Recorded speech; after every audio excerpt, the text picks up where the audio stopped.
McDaniel can't move on it. Now he does. The shot, passing down. Rebound, score!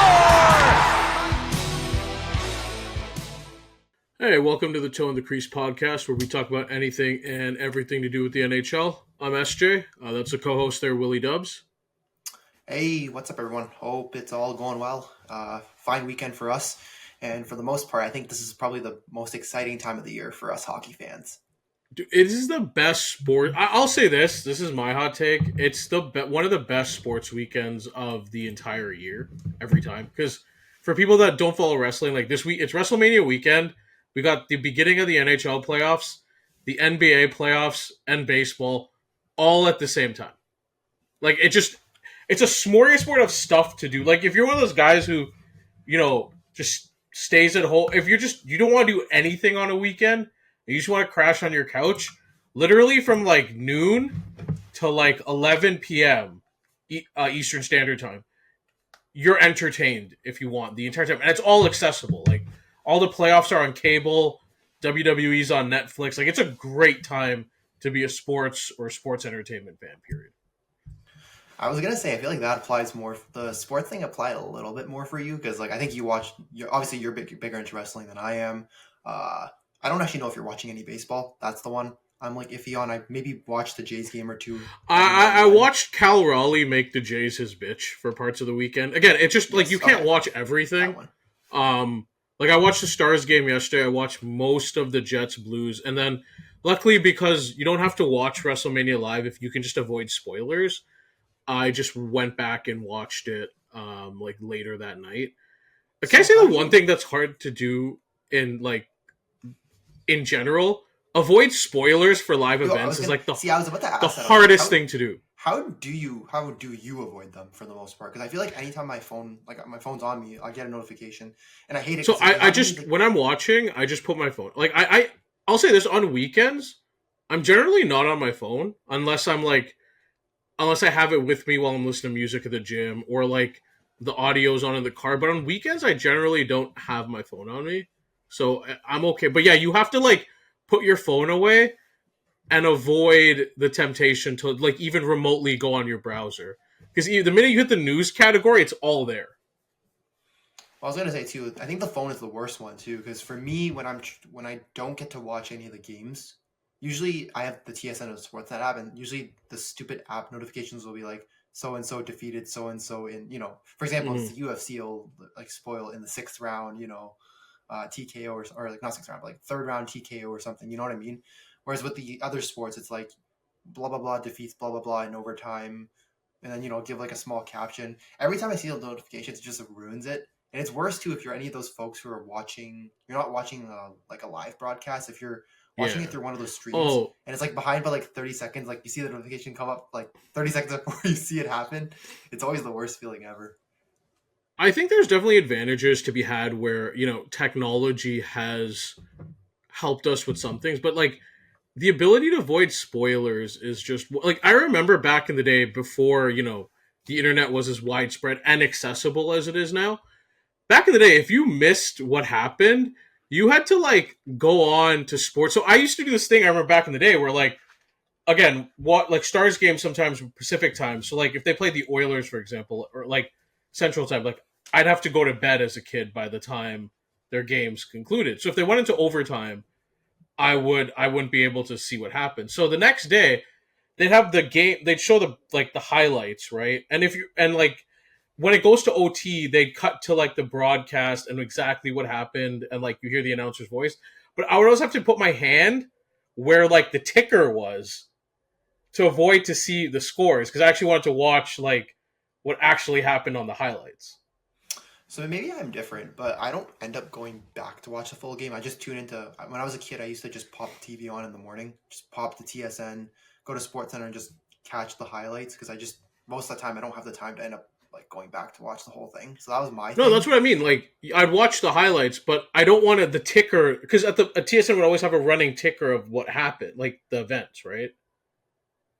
So like they'd have like maybe you had that when it was back in your, no offense to like back in your time, but I don't think I had that. So yeah, they'd have like Jay Onrait or Dan O'Toole or whoever doing like the show, and at the bottom was a ticker of like everything that happened the night before, right? So I'd have to like literally put my hand where the ticker was like this, just so I wouldn't be able to see like the Wait, so are you like like standing in front of your TV with your hand? yeah, That yeah, is the legit. weirdest shit. Okay, no, Or no like offense, I'd that's be the on my weirdest couch and I'd shit be I've seen. holding the remote from a distance like that kind of thing. Oh, Yeah. you mean like kind of like this, so you can't like Yeah, so you exactly. appear. It looks so stupid. Okay, that looks kind of I stupid. Not gonna lie. I miss that. Like I miss that naivete about it. Like there are some things you just get watching live that are just awesome. Like I remember when I watched Stars Sharks and it went to I think it was like 5 OT or something crazy like that. And I remember just sitting there watching the entire game. It's like 3 in the morning almost, and I'm like, in my head, I'm like, I want the Stars to win, but can someone please just score so I can go to bed? Like, you know what I mean? So I kind of miss those moments because a I lot of think I, times, I think I had the same issue too. I think was it what was it Cubs and Indians the World Series? Like I think it was a game 7.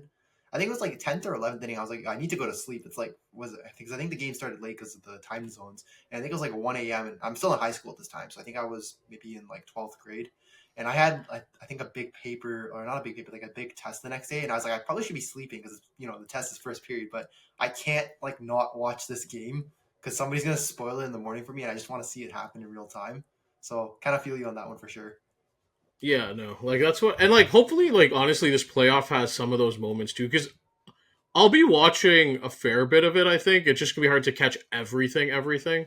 Um, but yeah, that's what we're gonna talk about today. We're gonna do our so. I wanted to do the Ovechkin, breaking the record, and like the coach firings because a couple did happen besides John Tortorella. But like we're covering the playoffs, and I feel like that should just be its own thing. So we're gonna do that this week. What we're gonna do, simple thing. We're gonna kind of break down each of the series, but we're also gonna the first round matchups. But we're also gonna kind of talk about like our overarching themes of the playoffs going in as well to the first round matchups, and we'll kind of through all of that get through a first round playoff preview if that makes sense. Yep, sounds good. Let's get going, man. And then we'll also do guess that player at the end, the usual. And yeah, that's pretty much it. So I have a list of questions here, and we're gonna go through them. Uh, Again, I gave them to WillyDubz ahead, but we don't know what each of us answered. So I'm kind of curious to see what we end up with. All right, so first question, I think, because everyone loves the underdog, what do you think the first round matchup is that's most likely to be an upset? And we're not including the 2 versus 3 matchup. So, like, for me personally, if Edmonton beat LA or Colorado beat Dallas or Florida beat Tampa, none of them would be surprising. So I don't want to call them upsets. So, of the 1v4 matchups, which one do you think is most likely to see an upset and why? So I'll start. So there's only 4 matches we have to pick from realistically. After you eliminated all the 2-3s, there's only really 4 choices. So the one I went with, this one might be a little controversial, but I went with Washington versus Montreal. Okay. So I was looking at all the matches around. So there's only 4 of them you can pick from, right? First off, Vegas, Minnesota. No offense to Minnesota, I just don't see it happening with this team. Like maybe Gustafson could steal the series, but that Minnesota offense is, no offense, just pretty dire. It is Kaprizov plus everybody else.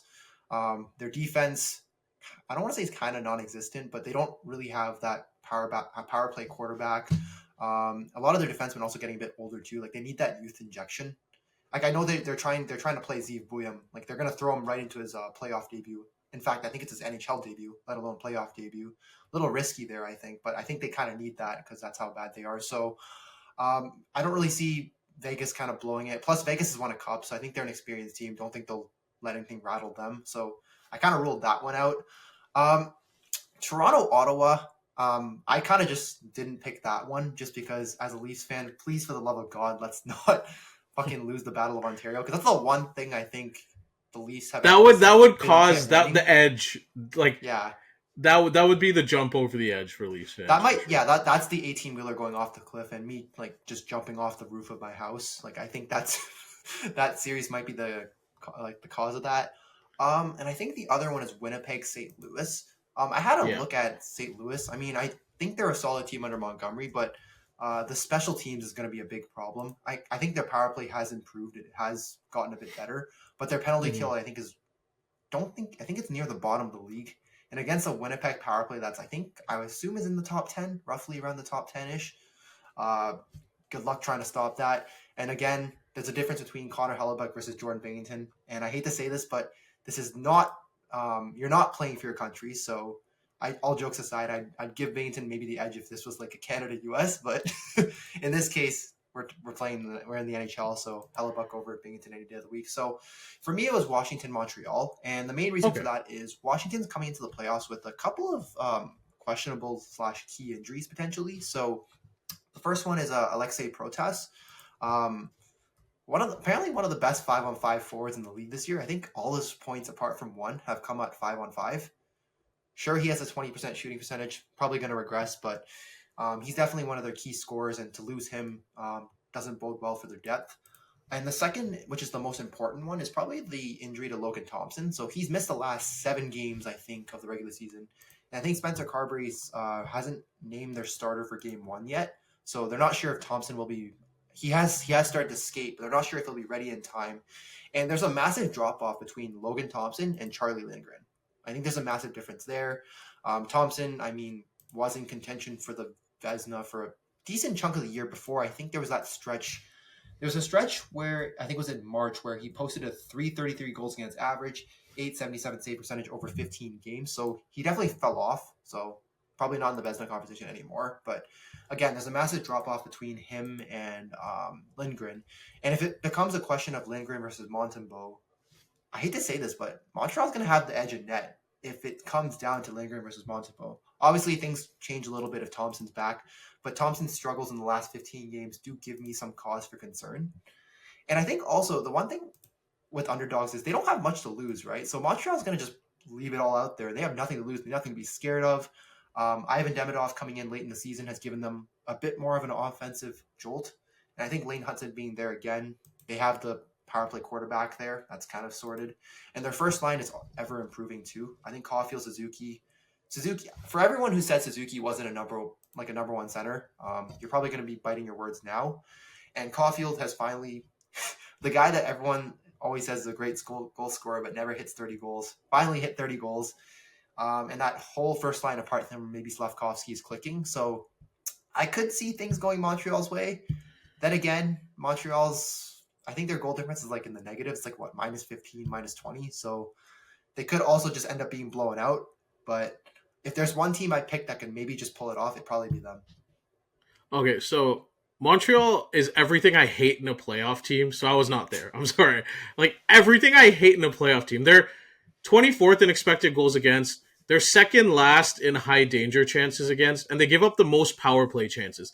That is like the trifecta of we are getting bounced in the playoffs. Like, for me to see Montreal win that series, Montembeault, he's been good this year, don't get me wrong. He would have to play like the series of his life. And I think the thing for me there was Washington just has way more depth scoring. Montreal's very first line reliant. And I think Washington just has more depth there.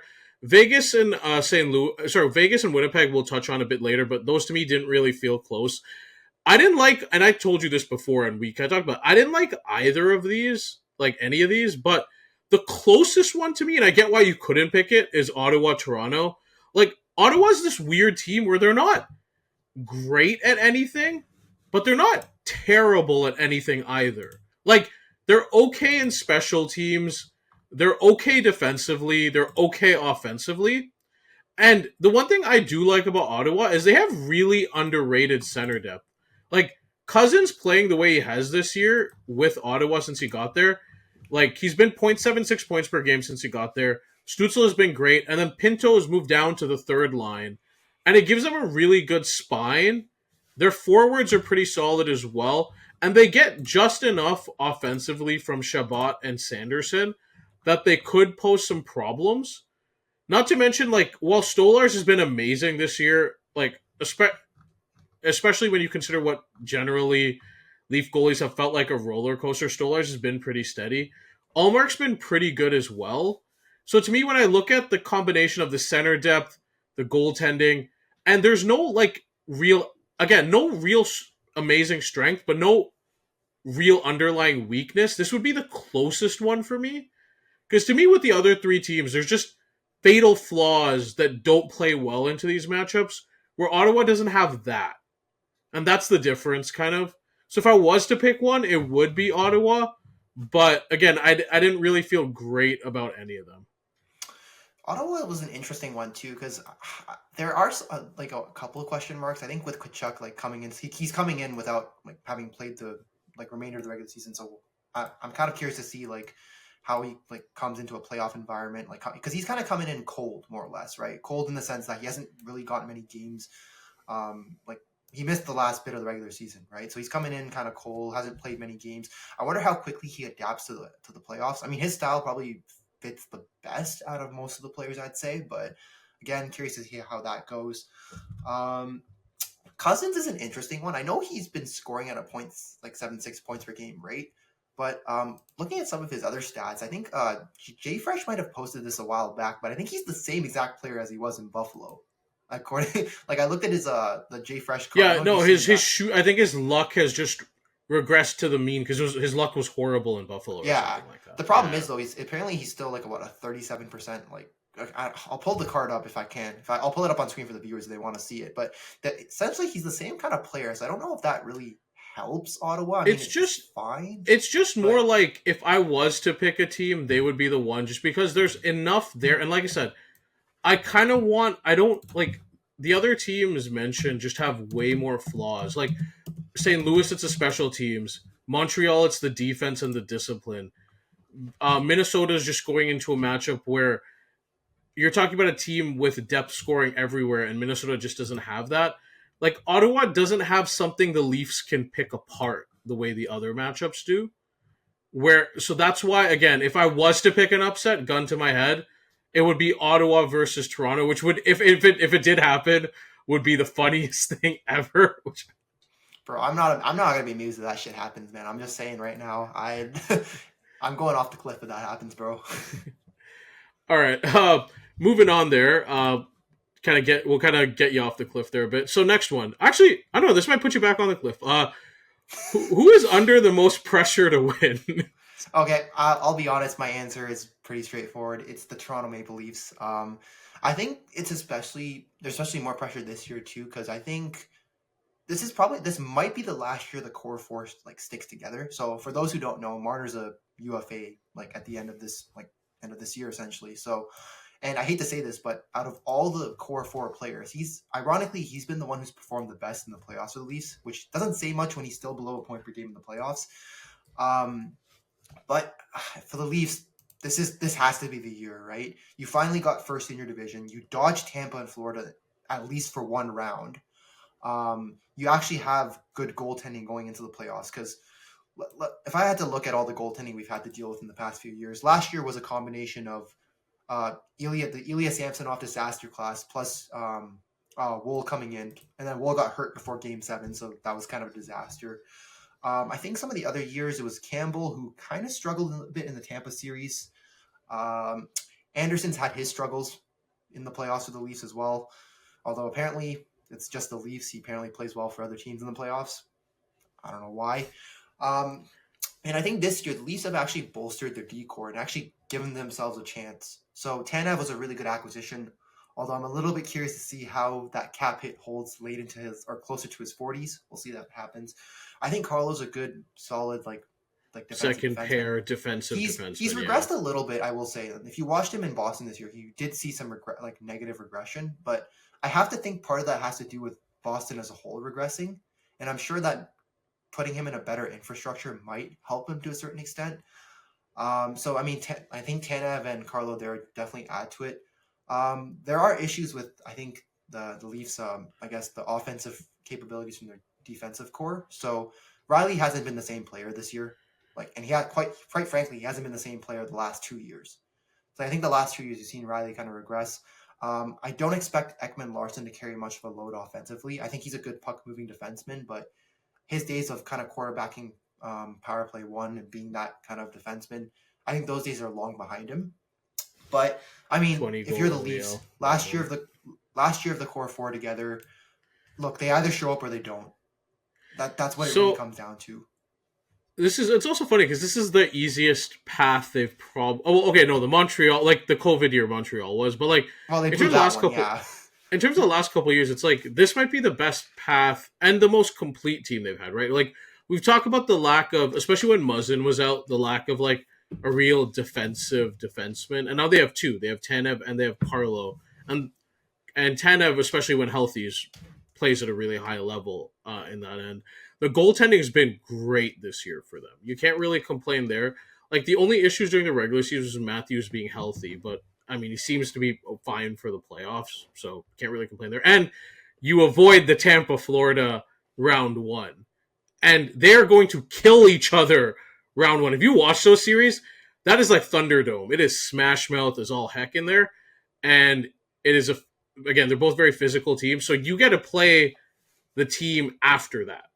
Right. Yeah, you get to play. Well, I'm assuming you don't fucking choke, but right, assuming you make it to the second round, you're gonna get at least a banged up version of one of those teams. You're not gonna get them at full strength coming in. Although I don't know, man. Maybe it would have been a bad time to play Florida without Aaron Ekblad, apparently. Maybe, but yeah, like to me, I see the argument for the Leafs. I have a different take though. So in general, I think the Leafs are under pressure, but if they do re-sign Marner, the core is still pretty young overall. For me, for this playoffs, it's the Oilers, man. Here, let me read out some of these ages here. Matthias Ekholm, 34. Adam Henrique, 34. Zach Hyman, 32. Jeff Skinner, 32. Calvin Pickard, 32. My overall point here, this is an old team. And I'd even throw in Evander Kane, who's not playing right now. I think he's 32, 33, if I remember correctly. Like, this is an old team. And the problem with the Oilers is, after the Broberg and Holloway offer sheets, there's very little in the young player pool that's up and coming. The youngest core players, I think, are Bouchard, who's 25, and Podkolzin, if you want to count him, I think he's around 23, 22. But that's it. Those are the two guys under 25 on this team right now that are relevant going forward. Like, there's not... Like, if this team doesn't win soon, like, I don't know what you do here. And then not to mention, their flexibility dries up too, because McDavid's contract is coming up in a year, and you have to assume he's going to reset the market unless he decides to be benevolent. And Bouchard needs to get paid this offseason, and you know he's not taking less than Darnell Nurse. So when you combine all these factors of the age of the Oilers, McDavid's contract, and Bouchard's contract, for me, like this playoff specifically, it has to be them. Just because, like, and like those guys are valuable. Like Hyman's a valuable player, Ekholm's a valuable player. Picard's their number one goalie as far as I'm concerned right now. So, like, you know, if it's not this year, when's it gonna be? One thing I'm curious about, so I don't know if you know any Oilers fans, but did it hurt them to see Holloway and Broberg play the way they did with St. Louis this year? So my friend Justin, one of my best friends, is a diehard Oilers fan. His take was they wouldn't have succeeded with Edmonton the way they are with St. Louis, to which I always tell him, it's not about them succeeding to the same production level. It gives you a safety net with an older team that you just don't have right now. And like, that's the problem. There's no safety net on this team. And even, I'll say this, like, McDavid, Draisaitl are approaching 30 as well. Like, I think Draisaitl's 29, McDavid's 28, if I remember correctly. Like, they're close too. So, like, this is an older team. Like, somehow this team that was up and coming, like, a couple of years ago is now, like, one of the oldest teams in the league, which is crazy. And well, I was gonna say too, I feel like the Leafs safety net's a little bit questionable too, right? Because I think with the Tavares is a UFA as well. I think I kind of forgot to mention that. I think with Tavares and like Marner both being UFAs, I think I would say the Oilers situation is a little bit more dire because their team is much older. But I feel like the Leafs are in a somewhat similar situation too, because there is a chance they do lose like two of their like top four guys, right? So I think both teams are at risk of losing their guys, right? I guess the way I just look at the Leafs is, okay, you have your core of Marner, Matthews, Nylander, who's, you know, again, similar ages, Draisaitl, McDavid. You don't have Marner for sure. Marner you don't have for sure. Okay, I don't. Okay, yeah, sure. But like, in theory, you have the Marner, Matthews, Nylander. You have your goaltending situation figured out, it seems, at least for another year until Stolarz has to be re-signed. like the Oilers right now, again, their number one goalie for me right now is Picard, and he's like 32. I don't know if Skinner's a part of the future. There's Well, I McDavid was and gonna joke Bouchard. if their goalies Picard and Skinner and they're both haven't been this good this year. I don't know how much hope there is for Oilers fans if I have to see those two. Like, yeah, and do you need to address that in the offseason? And then again, the McDavid and Bouchard contracts, and this is an older team. Like, you're gonna have to replace some of these older guys, and how are you replacing them with nobody really except Matthew Savoy in the pool? So for me, it was the Oilers. I see the argument for Leafs. Trust me, I live in the GTA. I definitely see the argument for Leafs. But for this specific playoffs, it feels like the Oilers, because if this team loses to the Kings, like, what do you do? Well, I was gonna say too, it's the one team they've kind of beat up on in the playoffs every single year, right? I joke it's like the same thing with the Leafs in the Battle of Ontario. Like the last one, obviously Battle of Ontario was a lot, like it's been a while since we had one in the playoffs. I think the last one was 03, 04. I could be mistaken about that timeline, but for the most part, yeah, like if the Oilers can't get past the Kings, this might there might be some trouble on the horizon for sure. It just, I don't know, and it just, something about the Oilers just feels more dire to me too, because they don't really, a lot of times don't get guys to come there, and you always talk about like what's on my no trade list. Edmonton's, usually in the top Edmonton, 10 Winnipeg, teams. yeah, those two. Yeah, for sure. so whereas I don't, again, Toronto has a little bit more variance in terms of guiding guys to come there. So I don't know. I see the argument for Leafs. I lean the Oilers. Again, but everyone else, it's weird. If you look at like teams under pressure, I don't feel that way as much with the other teams left. It's kind of odd. It was like, for me, it was those two and like really nobody else. Kind of. Yeah, I think every other team either. Okay, let's be honest. Every other team either has a cup. So in the case of Vegas, Florida, they have cups, so they're not really Vegas, Florida, Colorado. Yeah. Yeah, Colorado. Yeah, okay. I kind of forgot Colorado, but like three of the teams already have cups, so they're not like panicky. It'd be nice for them. It's more like it's nice to win another one, more or less. And then some of the other teams are either just like, for example, if you're Montreal coming in, you literally have no pressure because you probably weren't expecting to even be at this point, right? And you're Same just with like, oh, fuck it, Minnesota. we're just Like, is there a weird ceiling to the roster potentially? Yes, but I mean, honestly, I did not expect them to be there, and here they are. St. Louis, same thing. Washington, as good as they are, again, they already won one with, they already won one as well, so it doesn't really. And then Carolina just kind of feels like on a different timeline. Dallas doesn't have Heiskanen and Robertson, so I mean, them just beating Colorado would be, I'd be over the moon with that. But yeah, to me, it was Leafs or Oilers. You can pick either one. Fair? Yep. All right, matchup you are most looking forward to? I think it has to be Tampa, Florida. I don't think there's any other matchup you can pick because it would have been Stars Avs if it wasn't for the Heiskanen and Robertson injuries. But yeah, to me, it's a Battle of Florida. It's going to be. I wouldn't mind Leafs and Senators either, just because Battle of Ontario is always a nice like playoff matchup in general. But the other ones just feel very lopsided. Like for example, Vegas, Minnesota feels very lopsided towards Vegas. Again, like you said, Heiskanen and Robertson being missing for the Stars. I think one of the things that the Stars had over the Avalanche was like their depth, right? The Stars' forward depth is just crazy. But when you lose a big piece, like your first line left winger, you'd say, is he still on the first line? Yep. And you lose your first D man. that there goes a lot. A lot of your depth pieces are being forced to play up higher, and that kind of sucks. I'm just trying to think. Washington, to me, it's a Battle of Florida.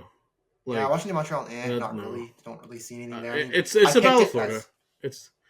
Like I don't think we need to debate it. It's gonna be the most physical series, which right off the bat gets you going. Two, it's teams that are defensive but know how to like.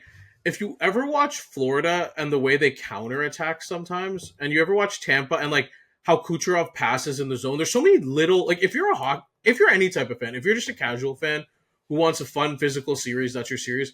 If you're like a diehard hockey fan who just wants to watch like the little intricacies of a matchup, this one's perfect for you as well. If you're a guy who loves defensive hockey, this will be great. The series kind of has everything, right? It has good. Like you're going to get great goaltending probably from Vasilevsky. You get to see one of the best. We'll see. Bobrovsky's iffy, but that's why I didn't. That's specifically why I didn't say. We'll see. But you're gonna get to see some great defensive forward play, right? Like Cirelli and Barkov probably two of the best like. Well, not defensive, well. Also, like Reinhardt, Lundell, like you're yeah. gonna have got like Lusterinen, and then Hagel, Sorel. Yeah, it's, and then you also have the higher end. You also have high end scoring too, right? So Like you have guys like Gensel who can put up points, yeah, Kucherov, and then I guess for Florida it's like Barkov. Like you get Seaver, Hagee, Barkov, Reinhardt, those guys yeah. that can put up points. I think this series just kind of has a little bit of everything. I do kind of wish maybe we get Aaron Ekblad back sooner, like instead of getting him back in Game 3 versus. Shouldn't have taken those PEDs, man. Man, apparently It's crazy to get popped for PEDs in 2020. You know how hard that is? Like, because I feel like it'd be more interesting if you got popped for like taking a drug to cover it versus like getting popped for actual. I think he actually got popped for like actual PEDs, right? yeah. Like normally you hear somebody get popped, it's for like clomiphene or something that like, and it's like an estrogen, or a masking agent. It's like a drug, masking agent. Exactly. Yeah, it's because they're trying to hide that they're using it. But I'm not like getting popped for PEDs is crazy in 2025. Yeah. All right. Moving on to the next one. Which team or player has the most to prove in your opinion? So I guess in terms of player, I'll start with one.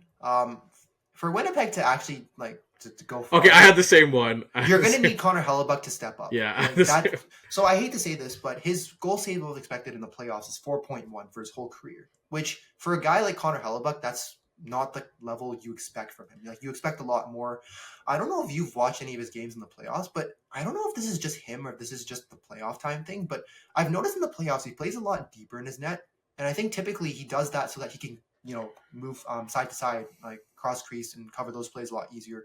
The problem you have with that is a lot of the times when you face like shots from the slot or shots from the point, and the traffic in front of the net as well. Yeah, you're kind of increasing the angle of where they can like squeeze the puck into the net, right? Because like if you're playing way out at the top of your crease, you're just like you're kind of like reducing the amounts of spots in the net that they can beat you, right? He plays so deep, and I don't know if that has to do with why he's struggled.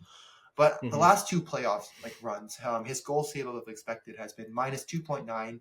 I think 2 years ago, and then last year was minus 5 against a Colorado team that just kind of like offensively just kind of ran them over. Yeah. So if Winnipeg wants any chance to like go far in this year's playoffs, he's gonna have to play much better than what he's like done those last two runs. Yeah, I'm in the same boat. Like, and to me too, you can blame some of the other series. Like the Colorado series was just a total team failure to me. But like to me, this is the best Jets team they've had by far. This is the best Jets team since maybe that Western. I argue it's better than the team that made that Western Conference Finals run a couple years ago. And this is, to me, by far their best chance to win the Cup. And Hellebuck's been the best goalie in the league. But you're right, he's been inconsistent playoffs. He's had some really good playoffs, but he's had some really bad ones. And if you're the best goalie in the league, you kind of need to cement that in the playoffs as well, right? And honestly, like, in terms of team, I also had the Jets here too. Like, this Jets core in general kind of needs to make a run because they've been together for a long time. Like the Hellebuck, Morrissey, Scheifele, Connor, Ehlers, like all these guys have been together for what, five years now? At the minimum, like 4 to 5 years probably. So and 3 different coaching staffs at this point, right? Paul Maurice to Rick Bowness to Scott Arniel. Like it's time. I mean, that's pretty much it. The other one I mentioned was the Austin Matthews-Mitch Marner pairing because we talked about I had Austin Matthews specifically, so I left Mitch Marner off mainly because I hate to say this is a bit of a low bar, but like out of the two of them, Marner's I think has shown up a bit more than Matthews, and I think let's be honest, Matthews is the higher paid of the two right now, and like he's the center. He really needs to step up. I know last series, I think he was. I don't remember if it was between being bothered by injuries. I think that was more Nylander, but between being bothered by injuries and like his play, like he only had 1 goal in the Boston series last year. And that's just not good enough for a player of his caliber. Well, he's had 47 points in 54 games, and that's not good enough. Like when you're a point. Also, compared to your contemporaries, right? Like think about it. When you talk about Matthews and to a lesser extent Marner, it's like you're talking about rarefied air. You're talking about like compare them to like McDavid, Draisaitl, Point, and Kucherov. Barkov and Reinhardt last year, McKinnon, Eichel, guys like that. You're right. I think they're like less than 0.9 points per game in the playoffs, both of them. Like that's not acceptable, frankly. Well, I mean, their entire core 4 has struggled, right? So I have it actually down here. So Marner has 49 points in 54 playoff games. Matthews has 47 in 54. Tavares has 45 in 59, and then Nylander has 40 in 51. So they're all like below Like some of them are around 0.9, I think maybe 0.9. I'm not sure. I can't. The math is not Yeah, clicking in my head. it's exactly, not but it's not they're not point acceptable. per. None of them are point per Yeah. game. And like again, look at a guy look at their contemporaries, right? Look at McKinnon in the playoffs. Look at Eichel. That cup run was crazy. Look at Point and Kucherov. Look at McDavid and Draisaitl. Like somehow almost elevate their play in the playoffs, which is frightening when you compare what they do in the regular season. It has to be more. Them and like to me, it's weird. All these Canadian teams, like you feel like they just have to do more, and that's kind of feels like the underlying theme here. Minus the we're happy to be here, kids in Ottawa and Montreal. Minus the, Yeah. all right. Who's on the hot seat if their team goes out? I had one obvious one, and it's funny because I'm wearing their hat. I have Rob Blake. Like at a certain point, right? Look, people can say the Kings have no expectations. They shouldn't beat the Oilers, so who cares? But it's part of its process of elimination. Like Eric Tolstey is really new, and they're not going, and the Canes aren't going to fire Brindamore. Sheldon Keefe just got there, and Jack Hughes and Dougie Hamilton are out.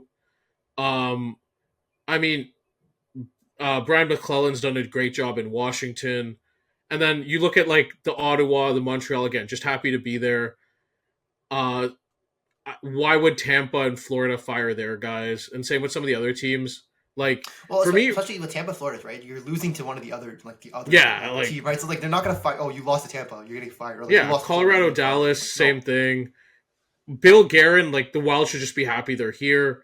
To me, it has to be Rob Blake because it's like, what's the plan here? And the problem is, like these prospects, because at one point the Kings had the number one prospect pool in the NHL, and like The sad part is it hasn't amounted to much. To be fair, if you look Right. at who's left, like Kaliev's left. I think he's in New York now. Turcotte just hasn't panned out.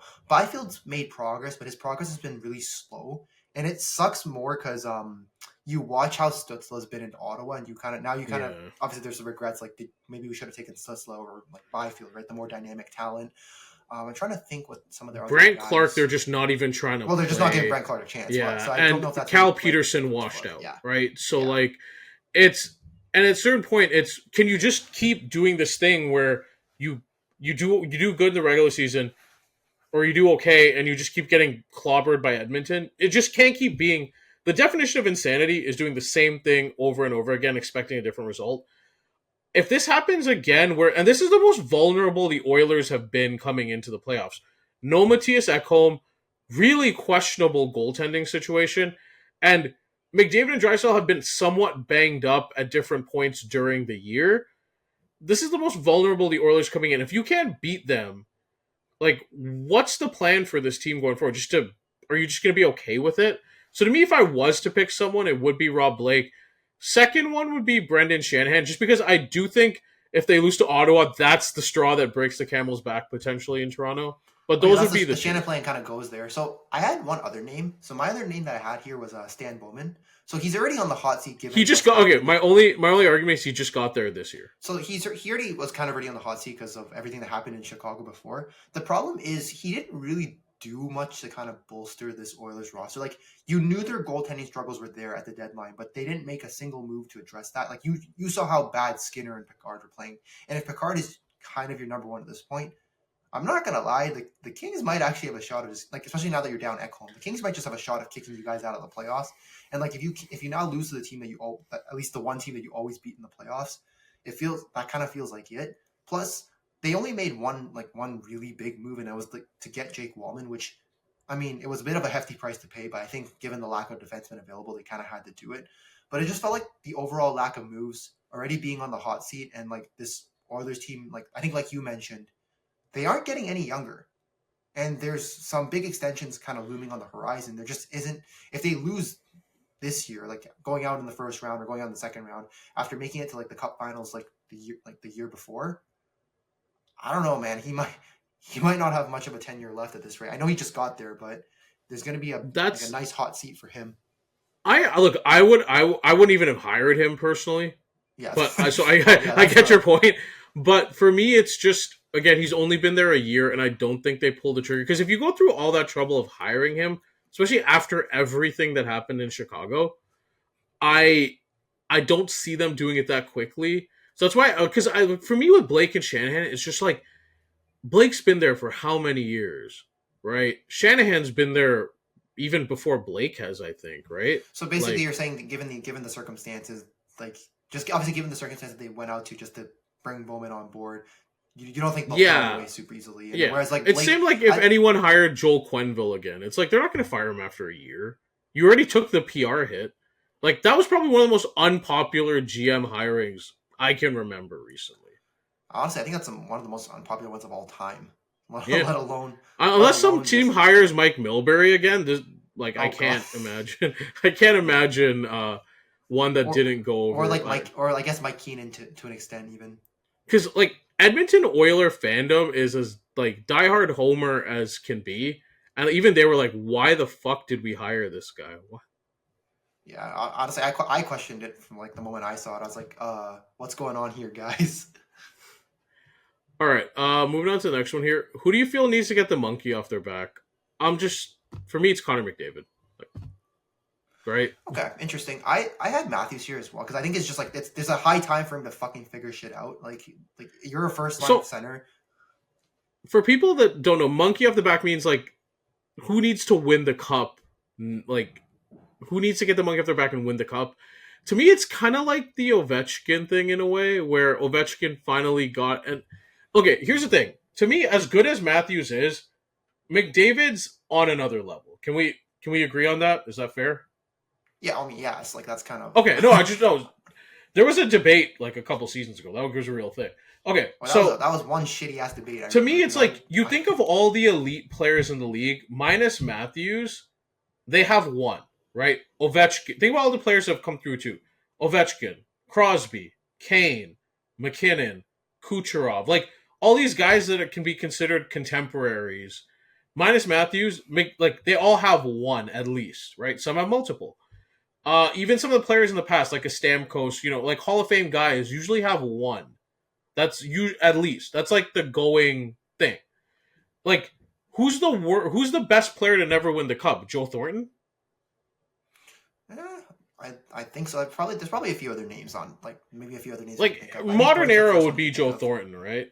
Like of a forward, yeah. So like, think about how rare it is for a guy who's won MVP, like again has been the best player in the league on multiple, and to never have won a cup would just be, it'd be so weird. It'd be weirder than like Matthews not winning it for me. Also because McDavid's like a proven playoff performer, whereas Matthews has a little bit more to prove. To me, it's like with McDavid.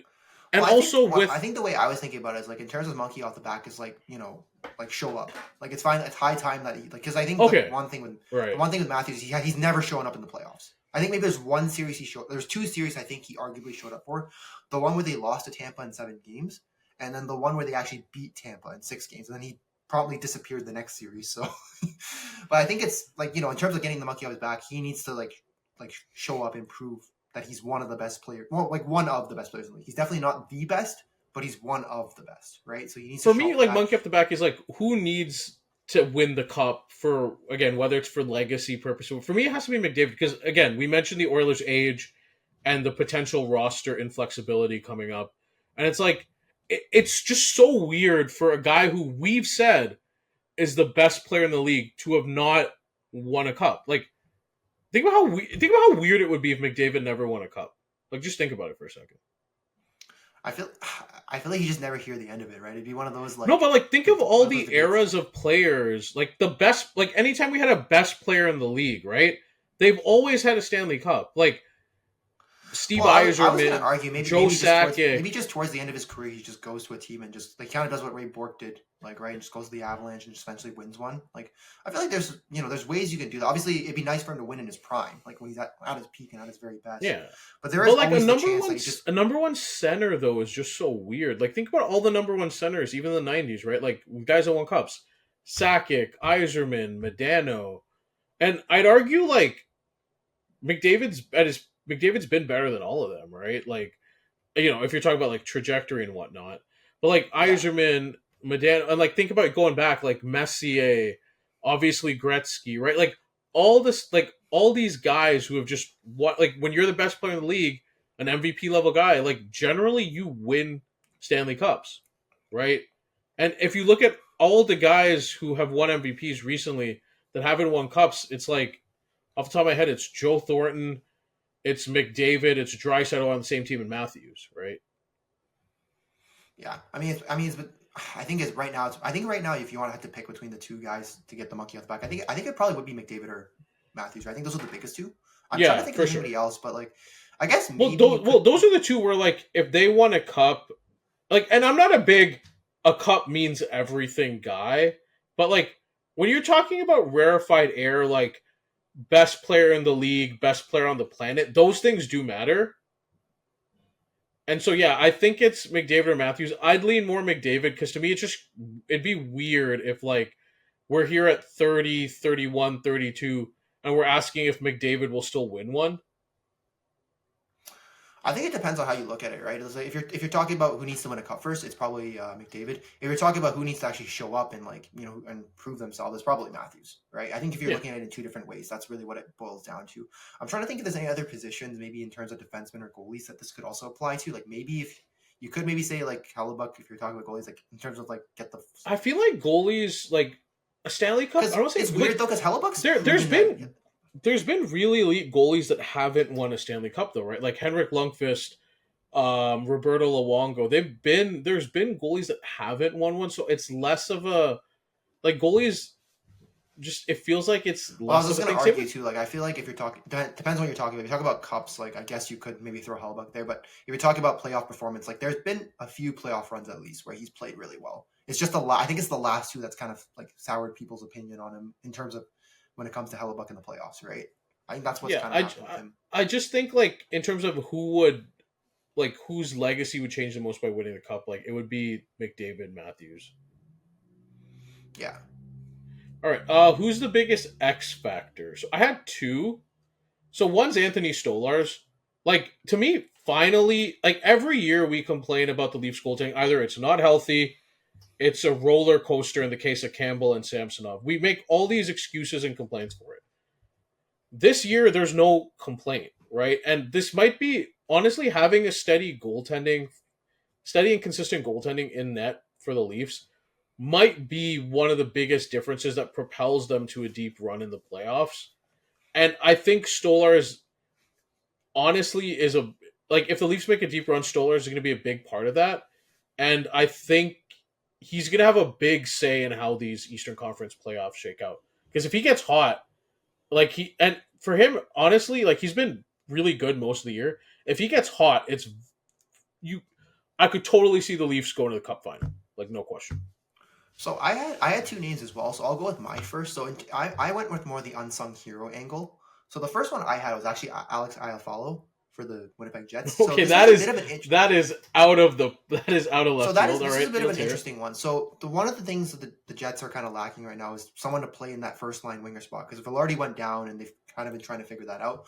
So why I think Iafallo is going to be kind of their unsung hero is he's actually one of the few guys like in the league, like one of the few guys like in a league that plays like a significant amount of time on both the power play and the penalty kill. So he plays, I think, at least more than a minute per game on both the power play and the penalty kill. Usually he plays a key role in their bottom six, so a little bit of depth scoring. He's not a terrible defensive forward, evident by the fact he plays on the PK. And since the Velarde injury, he's actually moved up to the Jets' first line. He's put up 7 points in 10 games prior to the playoffs.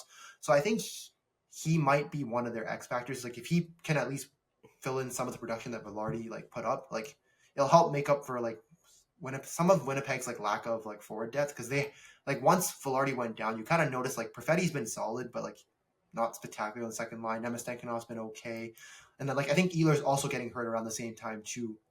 Definitely had some impacts too, right? It really hurt the Jets' forward depth. So if the Jets do want to make a deep run and if they're maybe hoping to get Velarde or Ehlers back at some other point, they're going to need a guy like Iafallo to step up. He's going to be the X factor to me because I think you know that Scheifele, Connor are going to show up. Who's going to be that third guy that kind of fits in and gives them that production they need? So no, I had a different guy on the Jets. For me, an X factor if they're going to make a deep run is Josh Morrissey. So Josh Morrissey is weird because if you talk about it in a weird way, the most underrated defenseman in the league, he's one of them, right? To me, he's a top 5 at least regular season, like top 5, top 6 defensemen every year. At least the last couple of years, right? But it's weird. If you look at his playoff numbers, his points per game in the playoffs is 0.33. That's crazy. That's actually crazy. I've never actually looked at that and seen that, but I don't know if that has to do with the fact that he hasn't. So well, sorry, 0.37. What's his playoff game sample size? Like, what's the sample size we're talking? So that's the argument. It's 43 games. I still feel like that's somewhat high. Like 43 games is like a high-ish amount. Yeah, 16 points in 43 games. Sorry, not 0.3. I did my own mental math. It's 0.37. But yeah, it's like for a guy the last couple of years. So here's Josh Morrissey's per game points the last 3 years. 0.97, 0.85, 0.78. Like that is a stark deviation. And for me, he's an X factor in the sense that like if Winnipeg is gonna go deep, like and Josh Morrissey has to play the way he's capable of playing. And we all have seen him this year especially, he's been a lot better on the defensive end. Like to me, if he plays like he does in the regular season, like again, Winnipeg's a strong contender to make the Cup Finals in the West. That makes sense. The other one I had is like again, I'll just go with the Leafs forward duo. Like it has to at this point, like if the Leafs want to make a deep run, yes, it'd be great if Stolarz played like really good for them. But I think like Matthews and Marner just have to show up. That's what it just comes down to. They can't be, scoring only like once in a 7-game series between the two of them, or like twice in a 7-game series between the two of them. Like the offense has to come from them, because if you look at the way this Leafs team is built, like apart from after the first two lines, you're not getting much production from like the third line or the fourth line. So the offensive production has to come from somewhere.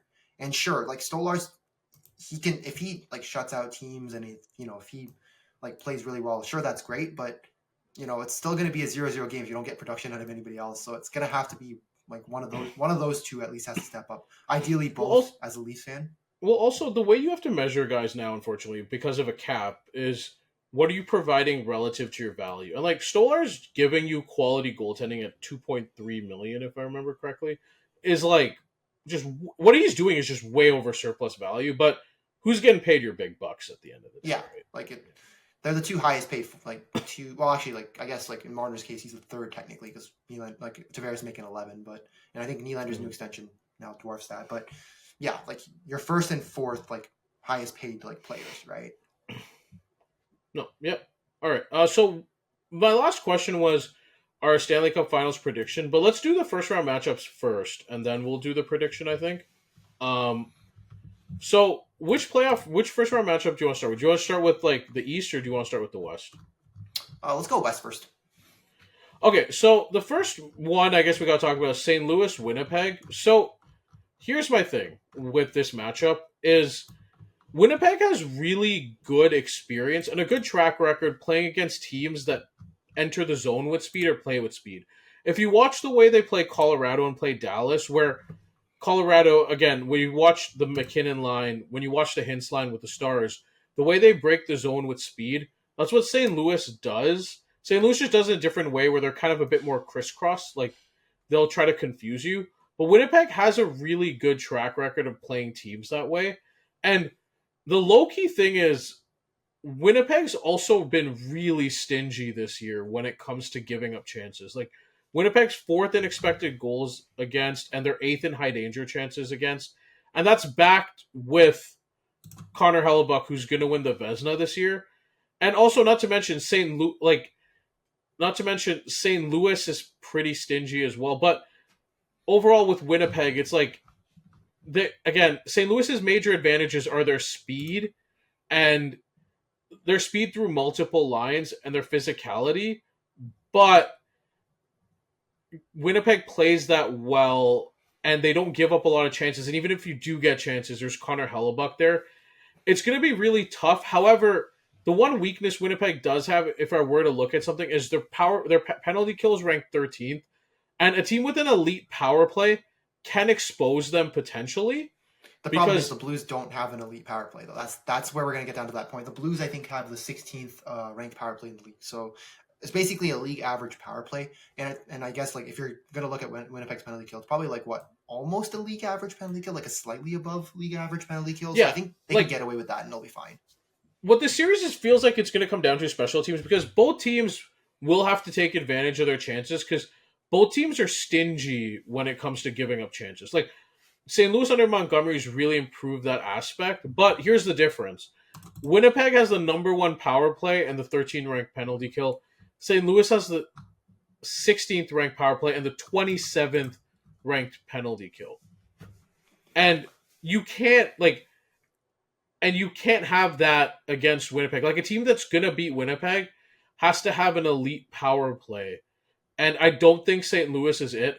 I don't think personally, like for me, this series isn't that close. Especially when you consider, I get playoff Hellebuck's an argument, but Binnington's a roller coaster, and I'd rather have Hellebuck, obviously, in terms of just the steadiness. For me, I have Winnipeg in 5. Like, I don't think this is I was close. between Winnipeg and 5 or 6. I think maybe St. Louis steals one game. Like, their stinginess defensively just like steals gentleman one sweep game. for me. But yeah, but I think 5 is a pretty fair assessment there. I just think Winnipeg does a really good job at containing speed. They don't give up a lot of really high-level chances. And again, if they do, Hellebuck's there. Where you do take advantage of them is either sometimes on transition or on the power play, and I just don't think St. Louis can do that. I think they're guys that can cause some havoc. Like Jordan Kyrou can cause some teams fit sometimes, but overall, like Thomas, but overall, I think Winnipeg should take this in 5. All right, so All which right, one do you want to moving on to the West? next one, Vegas, Minnesota. I mean, look, the Wild are finally healthy. Like that's nice, right? I mean, with the Wild, this team just I don't know. This team was just sputtering like coming into the playoffs between all their like injuries and like I think Kaprizov being out for a decent chunk. I mean, the team just had a lot of injuries. They just weren't playing. I think at one point we were even worried they would slide all the way out of the playoffs. Like I think eventually, like we thought maybe like even Calgary could potentially like catch like just take the last like wild card spot. So eventually didn't get to that point. But I think in terms of like overall team, the only edge I see Minnesota having is probably in net. Goaltender. Yeah, because I don't think Dean Hill or Samsonov have been super great this year. Whereas like Gustafson's just he's faded a little bit like to this point, but like I'd still obviously take Gustafson over over either of the Vegas goalies. Like if you look at, I think the problem is Vegas just has too much offense and firepower at for Minnesota. Like Vegas puts up. So there's different types of teams that people have to realize. Some teams create their chances through passing, or some teams create pressure through speed. What Vegas does to compensate, because they're not a really fast team. They're not a team that's going to break you down. Like they're also an older team. Yeah, too. Older they're not a team that's going to like yeah. try to break you down and confuse you like McKinnon will, or again like the Blues will, or teams like that. What they do is they put up an insane amount of shot pressure. So similar to Carolina, but just with better players. What Vegas does on the power play in 5-5 is they put up an insane amount of shot pressure on you. And the problem is Minnesota doesn't do that. And they don't have the offense to keep up with a team that's just going to continue to pepper the net. And the Wild kind of play into Vegas' strengths, unfortunately, because the Wild strengths is their center depth and their first line, but those are both nullified by Vegas because Vegas might have the best center depth in the playoffs with Eichel, Hurdle, and Carlson, and the way they've played this year. And Vegas also just gets way more production and shot pressure from their D-core when it's healthy. Like the combination of Shea Theodore, Pietrangelo, and Hanifin can throw different looks and put up again a lot of pressure regardless of which pairing is on the ice. Like for me, for Minnesota to win this series, like Gustafsson would have to stand on his head, and Zeev Buium would have to play power play one out of his mind.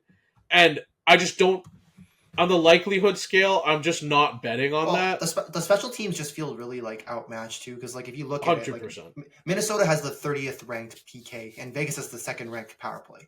Like that is like you already have a bad PK, and you're going up against a team with the 2nd best like power play. You're going to get exposed time and time again. It's funny because Vegas actually has a 25th ranked penalty kill, but the problem is Minnesota's power play is like just like 20th ranked, so it's going to be hard for them to take advantage of that. And I think you mentioned maybe if Zeev Buyam like quarterbacks their power play, maybe their power play improves even a little bit. Maybe it gives them a chance at an upset. And again, Gustafson needing to stand on his head. But I actually had a look at even the goalie numbers. Like, I mean, Gustafson and Dean Hill are pretty close in terms of goals saved above expected. I think the difference between them is like 1, and like their games played between the two of them is like 8. So even the edge in net, like it's a very slight edge in favor of Minnesota. This is like the series. If you ask me which series would most likely end in a sweep, it would be this one. I picked Vegas in 5 because I was just generous, but like I could easily. Oh, I had Vegas in 4. I said no. They're not even going to. Yeah, I said fine, they're not going to take in the game, man. I just don't think it's happening. All right. Moving on to the next series. So Colorado Dallas. I mean, this is the heavyweight series, but it sucks. It sucks, okay? It's the heavyweight series, but it's the circumstances have kind of ruined everything. So you mentioned the Stars are going to be without Robertson and Heiskanen. Robertson's most likely the series because he's week to week. Heiskanen should come back game 2 or 3, but if you're down 2-0 at that point, what does it matter? Yeah, and I was gonna say this kind of sucks because if you're Dallas, like the strength coming in for you was your forward depth was supposed to be like significantly like better than Colorado's forward depth, right? The only issue I'd argue is that like if you're looking in terms of high end talent, Colorado like McKinnon just like takes the edge over it. Like even McKinnon and Rantanen has like the high end talent for Colorado is just there, but then Dallas's like depth is supposed to kind of eclipse Colorado's depth. The problem is obviously you've had to dig into your depth a little bit because you've had the injuries. The other thing too is people don't realize like this matchup. If you ever watch the previous matchups, Heiskanen's really good at playing as good as somebody can play that line, right? Like, and when I mean line, I'm not just talking about McKinnon's line. I'm also talking about like the fact that Makar is usually glued to him when they're both together at the same time for the most part. Like Heiskanen's really good at playing, like at counteracting the speed and cutting off passing lanes in the right places, and you can't. Not only can you not replace the defensive ability, you can't replace the knowledge of that matchup. And for him to go down really hurts this because, again, if there's one weakness to Dallas's team this year, it's the entire side of their defense is pretty weak with CC, Lyubushkin, right? And it's just tough, especially because those guys aren't really like fast skaters either. So you don't have the most of them are like old and slow and they're physical, but they're older. You don't have the technical knowledge of the matchup, and now you don't have at least the athletic side. And Harley can only do so much while Heiskanen's there. The forward matchup, I would argue, like the forward matchup to me is in favor of the Stars because they can put pressure on you from at least lines 1, 2, 4, and Duchesne especially like. Duchesne creates so much pressure with his shooting through the side, and like there's certain times where they're stretch passing from all 4 lines because if you look at Colorado's defensive depth, outside of that first deep pairing, it's not really that much. And like where Dallas can pick them apart, and they did in the other series, was they were really good at these long passes to help break the zone, especially from lines 2 through 4, and they can take advantage of that, and that is there for them. It's just the ability to counteract that McKinnon line falling on like and not having Heiskanen for that specifically really hurts, and then not having Robertson as well because if not Rantanen, Robertson's probably the best finisher on the team, so that really hurts them as well. And again, it's such a close matchup that these little things matter. I would have said too. The special teams battle too is actually really close too because I think Colorado has a top 10 power play, but then the Stars also have like a top 10. Like they actually have the 5th like top 5 penalty kill too, right? So the special teams is actually really close too, and it's actually funny because if you look at it the other way, the Stars power play is actually like middle of the league, and then the Avalanche's penalty kill is also in the middle of the league. So like there's very little like margins where the like either team is ahead, right? Like Dallas has the better forward depth, like Colorado has the better like high end talent. Like, and then the difference is going to come down. Like, it might actually come down to those 2 injuries. I think that's what the difference comes down to. I do think it's going to be interesting because the Stars do like where the Avs lines are pretty rigid. The Stars do rotate their lines a lot. Like they'll move guys off. So, like Peter DeBoer has a lot more matchups to play with. So I am kind of curious to see how they adjust to like how they adjust to the Avs first line, because how do they play the Avs first line? Can they are they going to create a more again? Because if you watch the McKinnon Makar, it's interesting watching McKinnon Makar and how they worked and Natchez and how they work together versus like Brock Nelson and how because Brock Nelson passes to enter the zone and the way they set up is very pass oriented, whereas McKinnon a lot of times it's speed to break the zone. He drives in, and then the gravity of McKinnon combined with the playmaking of Makar creates havoc, basically, right?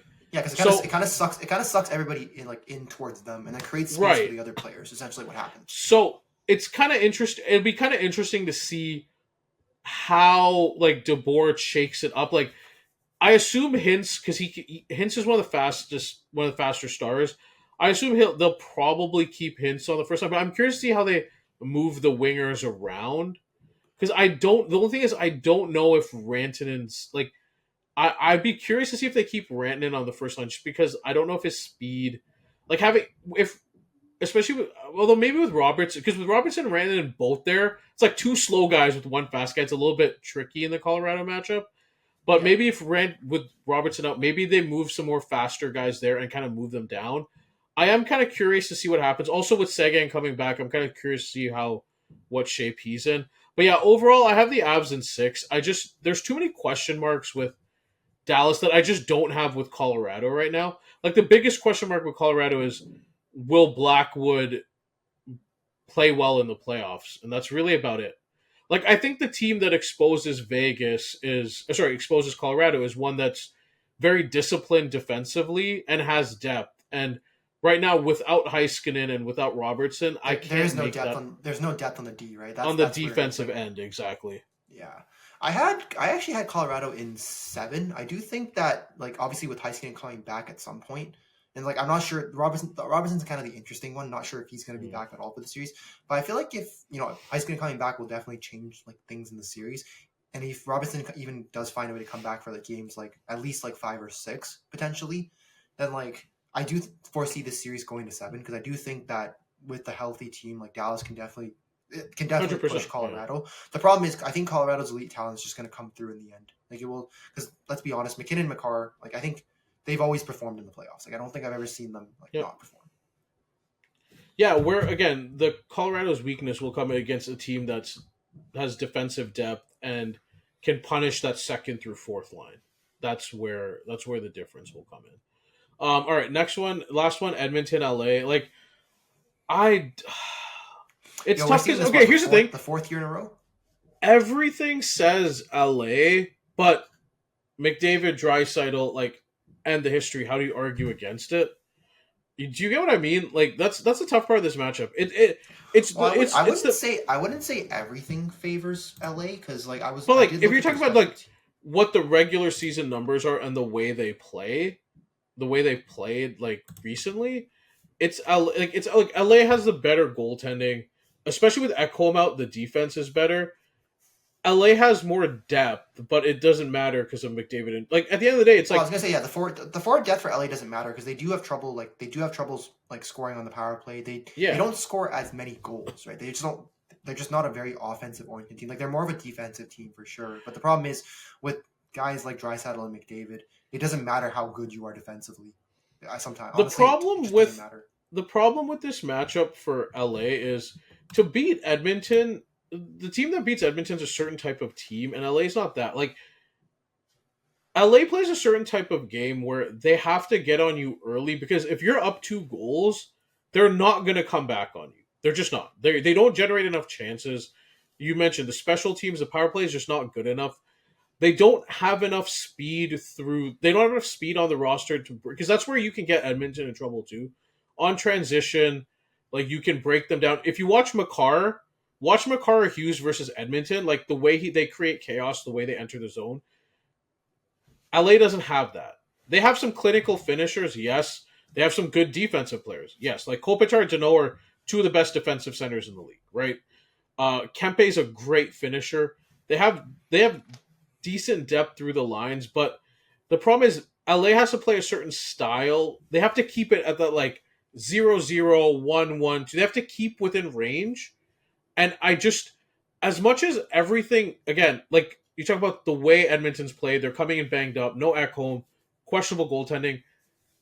Normally that would say LA to me, but like for me, I have Edmonton in 6 just because, and it sucks because it feels like the Eagles Chiefs Super Bowl where it's like everything, almost everything said Eagles, but it's like Mahomes, right? So you have to kind of, a lot of people pick the Chiefs because Mahomes and Reed. I kind of feel the same way with this where a lot of things say LA, but at the end of the day, just to clarify for the viewers, which are you talking about this year's Super Bowl or like this year's Super Bowl? Okay, just but keep in mind I those two have teams to play go. twice. Yeah, I have to go McDavid Draisaitl. I have to. I think you just trust in the elite talent, right? And I hate to say this, Yeah. but like the Kings haven't proven anything in the playoffs. It sucks because, like, how do you break this down beyond? Like, I hate it because it's like it's such a lazy analysis of it, but it's all you can really do. Well, isn't that what the series? Wasn't that what the series has been every single time they've played it out? That's the thing, right? It's like there's the infrastructure of that, like, and the thing is, you know, LA's done their every time you watch them, they do their best to contain McDavid and Draisaitl. They'll like strategically match up their lines. Like again, they really try to play. They almost try to suffocate them sometimes from entering, but the talent just overrides all of it. It just doesn't matter. And yeah, I have Oilers in 6. I think actually had Oilers in 5. Like I mean, maybe a little. Maybe I'm a little bit too optimistic for the Oilers because, like, again, the injuries to Ekholm, their goaltending being shit. Like maybe the Kings could steal a game or like probably 2 games essentially. But man, with the Kings just never show up in the playoffs. I just have no faith. Like maybe they steal game 1. Like maybe they take game 1 like at home. Like I know having home ice might change things a little bit, but I don't know. Just maybe they win a game on home ice. It's just like it's weird if you told me like. For example, like Kings versus, I'm trying to think of another team in this. Actually, I don't know. Would they?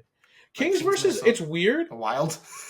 I'd say the Kings versus Vegas would be interesting because I think, like Vegas puts up shot pressure, but they don't put up that speed pressure that hurts as much. Like there could be, like again, I could see something better there. It's just I think the speed that the Oilers have, like at least on the McDavid, like you know McDavid, like Draisaitl, and then also like again it's just the inability to really pressure. And the Oilers have been pretty good defensively this year. I think the inability to really pressure the Oilers defense because again the team that's going to beat the Oilers is the team that's going to pressure the defense, whether it's putting enough shots on Skinner or just creating chaos with the way you enter the zone, and LA doesn't really do. LA is very structured. They don't really do that. So yeah, Oilers in 6 for me. I'll lean 5, but I think 6 or 5 is probably the number. Yeah. It's between those two. I don't think it goes to 7. Plus, like, and I think the Oilers win. Like, if I had to simulate this series, like using a simulation engine of some sort, I don't see I maybe see like 2 scenarios out of like 1,000 where maybe the Kings win. Yeah. All right. Moving on to the East here. We'll start with the President's Trophy. Wait, did the Caps win the President's Trophy or did the Jets? I totally blanked out. I'm pretty sure. No, it was the Jets. Okay, my bad.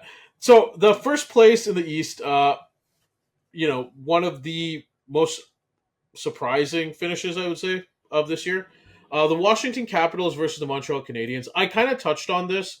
I'm gonna keep it simple. Montreal is everything I hate in a playoff team. Like I said, they're undisciplined. They're not very good defensively. And they have no depth. They don't really have depth scoring, and they're very reliant on basically they're very reliant on their first line in Lane Hudson. It's everything I hate in a playoff team. And when I look at Washington, like this is one of the worst matchups for Montreal because, like I said, Montreal 24th in expected goals against, second last in high danger chances against. They give up the most power play chances. It's the trifecta of like what you don't want to do as an underdog team, and the problem is Washington can pressure again. Washington has a lot more depth scoring and can pressure every line evenly. And I don't know if Montreal has a defensive answer on their blue line for them, except for Gould, who is again he's on the younger side too. So it's everything I don't like in a playoff team going up against. So I was going to say the things the Canadians do have going for them. Obviously, Montembeau's been going great. Montembeau's been going great. The one thing that is interesting with teams that barely make the playoffs is like, for the most part, they've been playing for their lives. Like the last month, they've been like playing every game. Like as of every game, like as if their life depended on every single game, which historically that does give some of the like higher seeds some trouble. I'm not expecting, like, as much as I would like to see an upset, I'm not expecting one, but even though I did pick them as my, if I had to see one, like, which one do I think maybe could happen? And I do think like Ivan Demidov coming in maybe just gives them at least a little bit more depth scoring. Like, I didn't really have it throughout the whole year. Him coming in at least gives like a chance for that. And then if you want to, I saw this on the Sportsnet article. I kind of found it funny, but apparently vibes, the vibes on this team are good. I don't know how that makes any sense, but okay. And the problem with this Don't matchup make me too eye is, roll at that one. No, I just there's too much. There is a problem with the matchups too, because the Capitals are fourth at generating shots off the cycle, whereas the Canadians are actually 28th at denying those kinds of chances. So the other matchups for that too is just really bad too.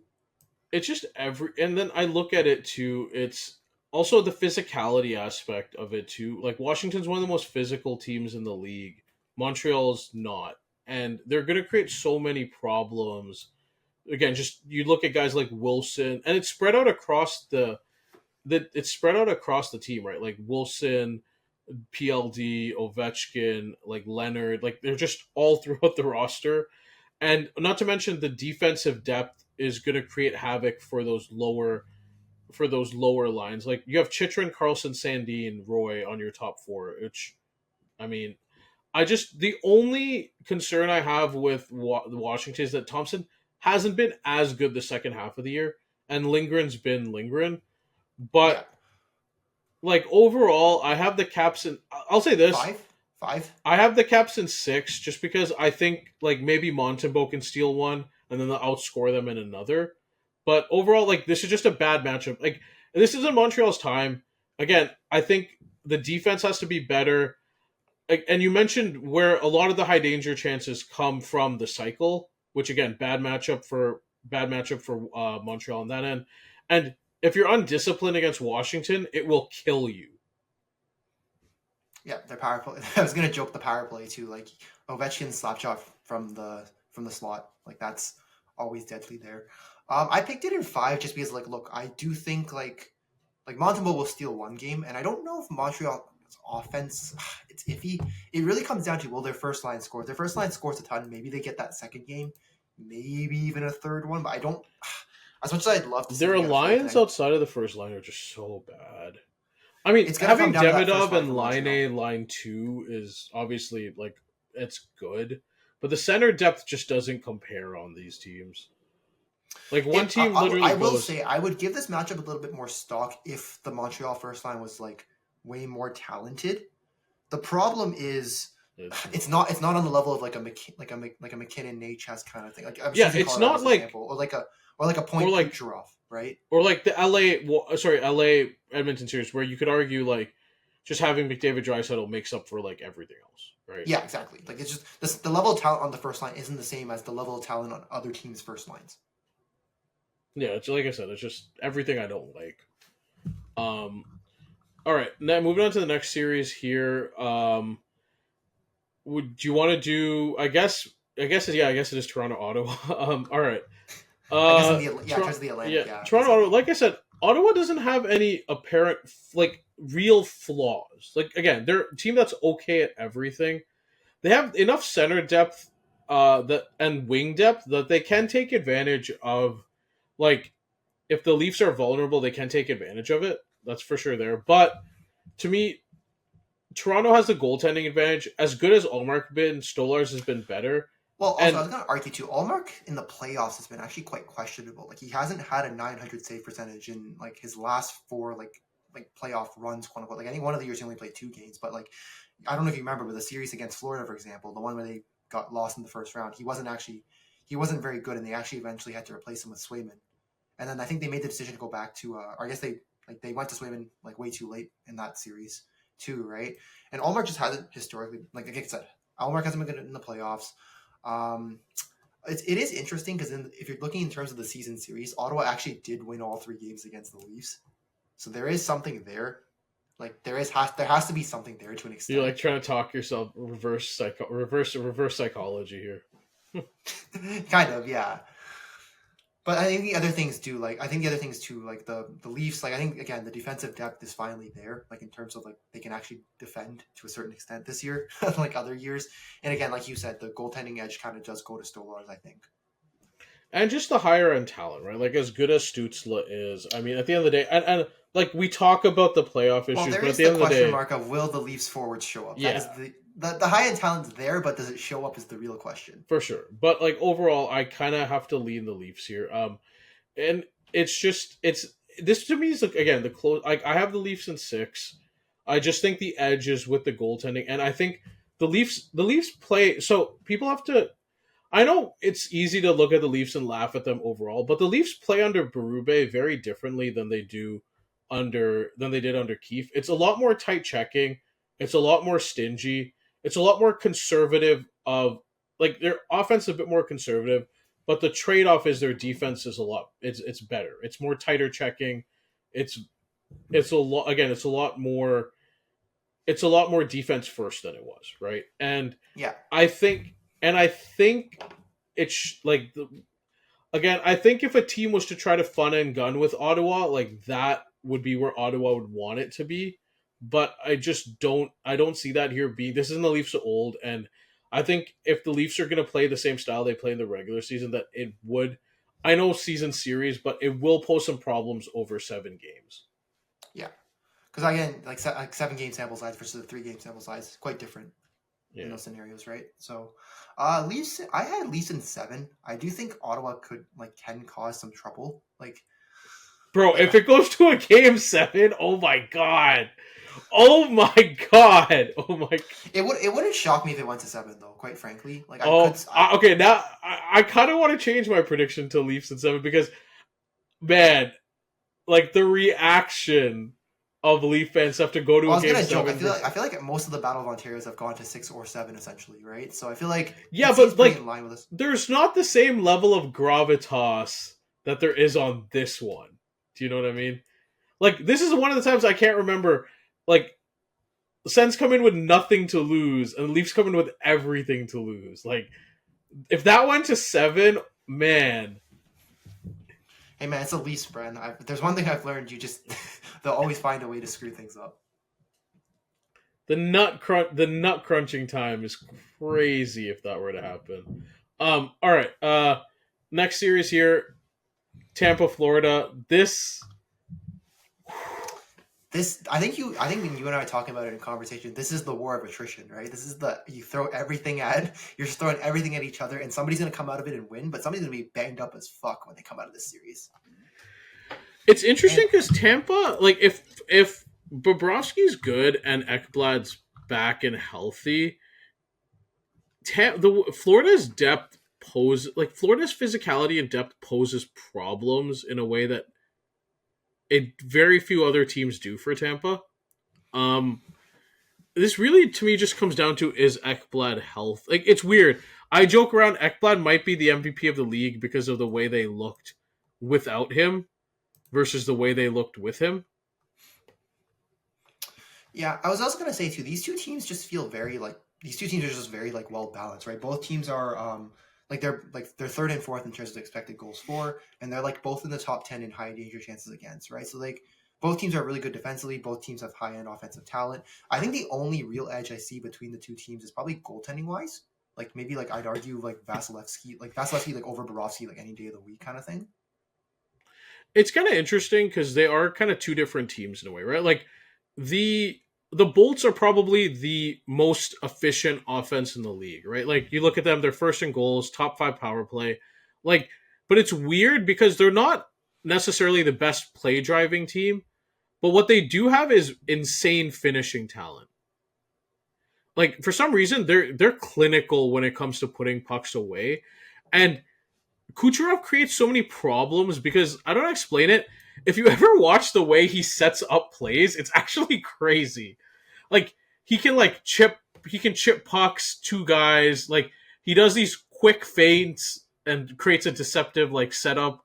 It's just weird. I don't know if you've seen the power. They always have that weird power play where they go cross ice to Kucherov and he just quickly taps it to the guy in the slot. I don't know that's one of their. Or what I love is when he does you think he's gonna tap it and then he actually shoots it. It's like the dummy. Or It's like other the one I've dummy seen too is play in hockey. He'll fake it and then he'll just like skate towards the slot and the goalie's like sliding. He just pulls the goalie out of position and just fires it. I've seen that one a bit too. Or if he's But on, it's on interesting. breakaway, he just doesn't shoot it.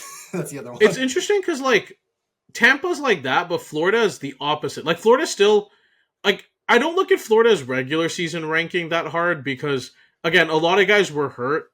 Like I think Tkachuk played what, like 50 games, Barkov played like 65, something like that, right? So I don't really look at those numbers, but like it's interesting because where Florida's good is that they create their play generation, right? They create a lot of plays that should result in goals, but their finishing isn't that great. So it's the opposite of Tampa. Well, Florida So also has it's like their forechecking though is like crazy. Like they have probably one of the best forechecks in the league, right? Like they just win pucks. So like they I don't know. create and they create a lot of pressure off that, which is interesting. But again, the problem is the finishing's not as good, but Tampa's the opposite, right? So it's kind of interesting. It's kind of interesting in terms of I have a question. Do you have Tampa in 7? Is that what you're leaning I have towards? Florida. Because here's my thing. Here's where the tiebreaker is to me. So again, the Vasilevsky Bobrovsky, I Vasilevsky's obviously been way better this season, but like goaltending, it's like sometimes it can be a real pain to litigate in a 7-game series. To me, the issue is the defense. Because we're like again, both teams have really quality defensive forwards, but I think the Panthers are better on defense defensively. Like Forsling's just an eraser at times, and you look at like the overall defensive depth, like they're really good at preventing scoring chances, and they're really good at curbing. They're really good at curbing high danger chances. The difference is like the people will look at the numbers and be like, oh well, Tampa's let in less goals this year, but they've gotten way better goaltending, right? Like that's usually what accounts for it. So for me, I don't know. Like again, this could really go either. Honestly, I feel like the difference in this series is going to be those 2 games that Ekblad misses, low key. I think that's going to be the difference in the series. If Tampa goes up 2-0, then I'd say them. But if Florida can tread water at 1-1, like to me, this can go either way. I don't want to like the argument for Tampa is Tampa also has home. I guess Tampa also has I think Tampa has home ice, right? Dude, it's within the same state. I know, but like I do think it does matter to a certain extent, at least in this series. Like to me, the argument if you're picking Tampa is while they're not as good defensively, they have Vasilevsky, and Vasilevsky's been the second best goalie in the league this year. If you're picking Florida, it's they can tie the series 1-1 with Ekblad out, and then when they come back, like when Ekblad comes back, it should be a much better Florida team with Ekblad, right? So and they're just a better defensive team, and like that might matter. So I like you can go either way with this one. I'm gonna say Florida in 7.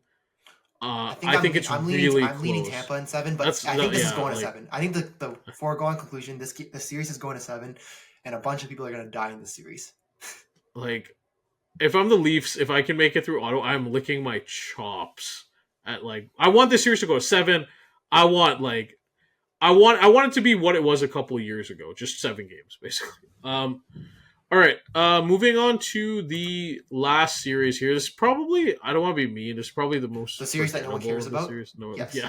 I don't care about this one. So in the NBA, they have what's called the NBA TV series, which is a series like no one pays attention to, and they just like the series no one really wants to watch. They throw it on NBA TV. This is what I call the NHL TV series. This is the series that like nobody really.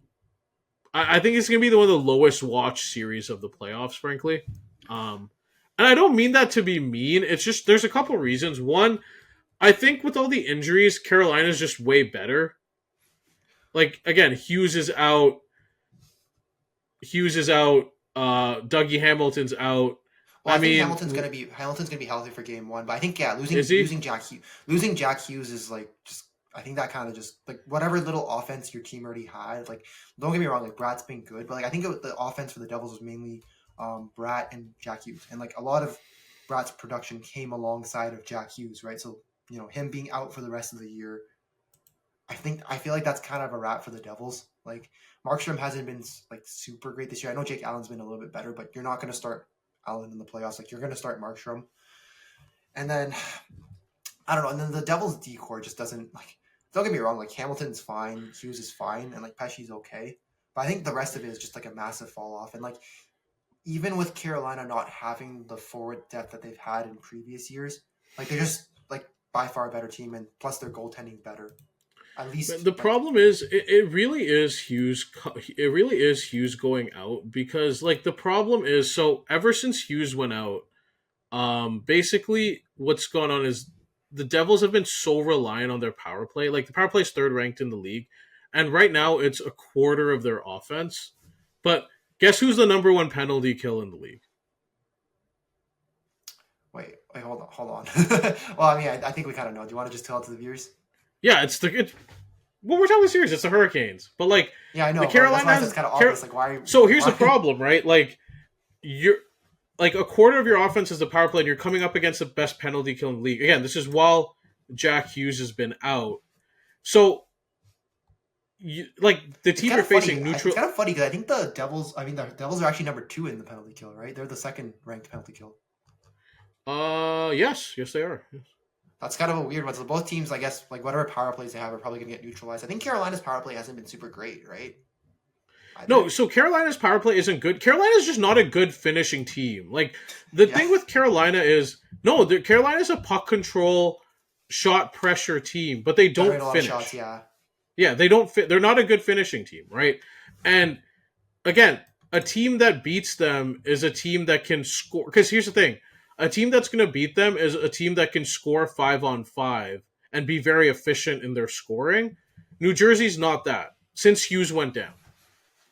And again, since Hughes went down, like they're again, like I think that I read a stat where since Hughes went down 5-on-5, the Devils have been outscored 42-27. That's crazy. And you know what's Like funny though? I'll bring this up. I think you and I are both on the same wavelength where we think that the Hurricanes are going to win the series. Apparently, some of the I don't know what these experts are smoking, but apparently some of them have Devils in 7. I quite frankly don't understand where that like logic is coming from. Like I think their argument. Okay, so I'll pull up the thing here. Their argument is that the so, Hurricanes. the power play argument struggles for the one. Devils is Carolina's never really been an efficient team. So the argument is, well, Maybe it's again, low scoring, and maybe you just get away with like not scoring very many and goals. Markstrom just does enough, yeah. But See, that's the to problem me, though. Is Markstrom hasn't been that great though this year, right? Like he's had his struggles at times, right? So I don't know. Like I just don't think that. to me, the Like even thing if you get is it to be low Carolina's scoring, Carolina's a very high floor, low ceiling team, and you know what you're gonna get. At least this iteration, and you know what you're gonna get. I just don't think the Devils again are the type of team, especially with Hughes out, that's gonna beat them. Like Carolina will outshoot them, and they're gonna out pressure them. And again, it's gonna take the Devils will have to pierce Carolina's power penalty kill. And the problem with Carolina is they're very disciplined on the penalty kill. If you watch them, they don't take chances, they don't deviate, they don't get caught. Like it's a tough matchup for the Devils because where the Devils excel is in free flowing, in transition, especially again with Hughes out, like taking advantage of Dawson Mercer's speed and stuff like that. And the Carolina won't allow you. If you're beating Carolina, it's you get into the zone and you're beating them through the cycle. You're beating them through again creating like best example is like when Kucherov like does his deceptive passing or like will create these passing lanes out of nowhere. It takes like that the I want to say it either takes like if it takes very good 5-on-5 play in the zone or like superstar creation ability to beat Carolina. And New Jersey without Hughes just doesn't have that right now.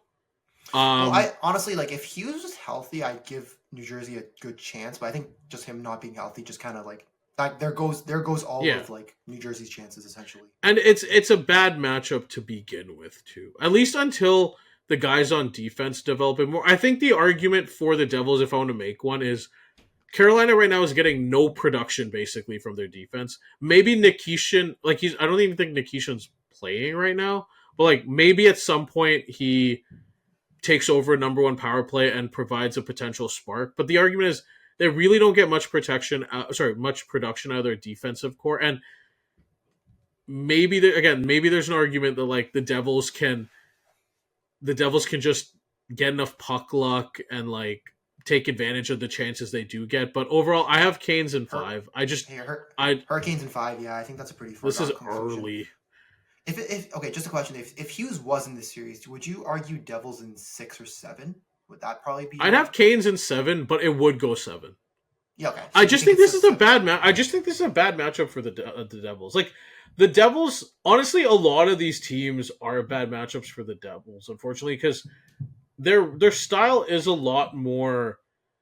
It's when Hughes is there, it's fun to watch. But again, it's the problems with a young team, right? It's a very fun offensive style. Now, it's a lot better defensively than it was under Lindy Ruff, but they're all the pratfalls. That's not saying. I mean, I hate to say this. That's not saying very much given Lindy Ruff's style, right? But there's all the pratfalls of the young team, and their defense isn't disciplined. It's not. And Carolina takes advantage. Like Carolina's good at taking advantage of a certain archetype of team, and New Jersey, unfortunately, is that archetype. I think why Carolina struggled in the playoffs in like recent years is probably like again, like you said, they're good at taking care of certain teams, but then like the other teams that they do run into, like in the case of like Florida, like the other teams, just don't. It's the finishing at 5-on-5 that hurts them every time. It's finishing in general. The last like 3-4 years, though, right? Yeah. And teams that can finish, that have those finishers, have gotten the best of them, right? Like again, the Panthers. I think it was the Rangers a couple of years ago, right? Like teams like that can take advantage, but again, without Hughes, the Devils just aren't that team. Yeah, they're just dead in the water. And they without Hughes, they don't have that creation and that way to really take advantage of it. Because Heischer's, don't get me wrong, Heischer's a good like he's a really good number 2 center, but he doesn't have that like. He's not quite a number 1. He's not quite a number 1. He's like, to me, he's barely a 1B at best. Like that's the way I see it. Barely a 1, if you have a 1A center or 1B center, like he's barely a 1B at best. If you on his best days, on his normal days, he's kind of like he's like a center 2. Like that's the way I see him. Great defensively, but just not a great offensive player. I think Heischer is better offensively than you give him credit for, but he's not that like elite creator. I think that's where I kind of fall on Heischer, and like. Without Hughes, you need that. And I think that's what they've been missing too since Jack Hughes has been out. Is that like ability to create, like Hughes is good at creating off his speed. Hughes was like their only creator, right? That's the problem with the Devils. Yeah. He's their only creator, so when you lose your only it sucks. They're guys that showed potential. Like it's weird, their defense shows a lot of potential for creation. Like obviously Hamilton, but like Luke Hughes shows potential for it. Like Simon Nemec showed like bursts here and there a little bit. Yeah, but overall, it's pretty much Hughes for the forwards, I would say. And then like the goaltending, like I think the Canes' goaltending is an issue with Kochetkov and like Anderson if he's healthy. How healthy is he, kind of thing. But with the Devils, Markstrom just hasn't been that good this year, frankly. Yeah, I mean, I think we expected a lot more out of Markstrom when the Devils got him, right? It just unfortunately just hasn't worked out the way that everyone has thought, including us. I mean, like the upside is Freddie. You know, you mentioned it before. Freddie hasn't been great in the playoffs, but Kochetkov hasn't been good this year. Like, and the problem with Kochetkov is his rebound control sometimes is horrible. But since March 3rd, I remember reading Jacob Markstrom. 5-6-1 with an .862 save percentage. Why am I not surprised? Quite frankly. So yeah, like to me, Canes in 5. All right. So with all that in mind, let's just make an off the cuff Stanley Cup prediction. Who do you have? Who do you have in the final? How many games? Who's winning it? So I went with so mine was Tampa. So it's funny because I ended up going with Tampa versus Winnipeg as my finals prediction. Like I do. Okay. So my belief is that Connor Hellebuyck, gets over, what happened to him in the last. Gets that monkey off the back. Gets that monkey off his back and carries him to the playoffs. And I think, like you said, because we think the Tampa Florida series is really close. I think it comes down to whoever comes out of that series, like probably gets to the finals. Like I don't think Washington quite has it, even though like they were the best like team in the East. So I obviously, since I thought Tampa would win in 7, I picked Tampa coming out of the East. So Tampa versus Winnipeg. I'm curious what you picked though out of this. Wait, who'd you pick to win in how many games? So I think this one's gonna be. I think this one's gonna be. So I had Tampa in 6. Okay. I do think like the Vasilevsky Hellebuyck thing, just like they're just so close together in terms of play that like that there isn't really a massive difference. But the between difference either of is them. the rest of the team. Yeah. And I do like Tampa's like forward depth a tad bit more than Winnipeg's. No, But that's then fair. Winnipeg's That's fair. D core, I do like it a tad bit more than Yeah. like Tampa's. That like it's close enough where I could say 6 or 7. I'm leaning 6 Okay. right now, but I see 7 as a good argument. I just went off the board, off the reservation. In fact. Oh my goodness, I'm okay. What are you gonna say? Florida, Vegas, Florida in 6. So Okay. again, I don't. to I me, don't it quite see came that down. being off the board, right? Because like So Florida, to me, it came down to Florida, Tampa. I think whoever wins that series is going to the final. We've talked about this. yeah. I picked Florida. You picked Tampa. That's where that difference. But honestly, is, I think that is really like that is kind of a dice roll, right? It really is a dice roll between these two teams. That's why I did the bracket challenge show. I'm like, I know it's gonna blow up because if that one goes wrong, the entire the Vegas thing is. I just think Vegas is the best. Okay, so the way Vegas plays is the right way to beat every team. Like the only team that would give them trouble if they were healthy is Dallas, because Dallas can match them line for line basically when healthy. But yeah, Vegas has good forward depth, right? They have good forward depth, and they could have good D depth, like because and they're and like they give up chances, but like they're like I don't explain it. They're disciplined enough that I think like I think them versus Edmonton. I think like and they also have the easier path, right? So one thing I have to consider is Vegas faces Minnesota, then they face the winner of Edmonton, LA. If I'm Colorado or Dallas, I get through that series. Now I have to play Winnipeg round 2, and then I get to the Western. Like that's something we have to factor in too.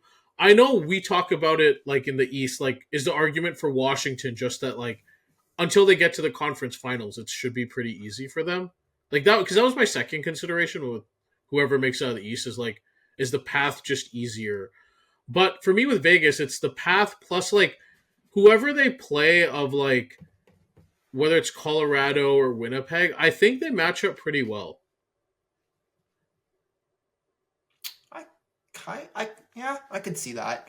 I'm just because to me they're very just, similar Vegas, to Dallas. Vegas does feel like a bit of a weird pick, though. Like I do think like Winnipeg, like maybe I guess with Winnipeg, I just see Winnipeg just being the far like I do think Winnipeg is like the not the far better team, but is like a much better team. But I could see the argument where like you said the path, like if Vegas just gets a pretty chill round 1 and 2, like they're not coming into like the conference finals with like like kind of like what Tampa had to go through like in round 1 with the war of attrition, right? Where they're coming into round 2 kind of banged up.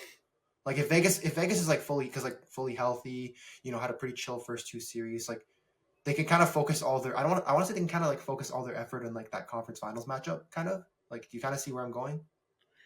No, I just think like again for me it's just like the depth scoring, the ability to create pressure from the defensive end as well through 3 different defensemen, and like the goaltending for them like just needs to be good enough. I think. Well, Hill's been good enough. He's been a little inconsistent, but he's been good enough for the most part. I think your worry if you're Vegas is just you just hope you don't have to play Samsonov at any point.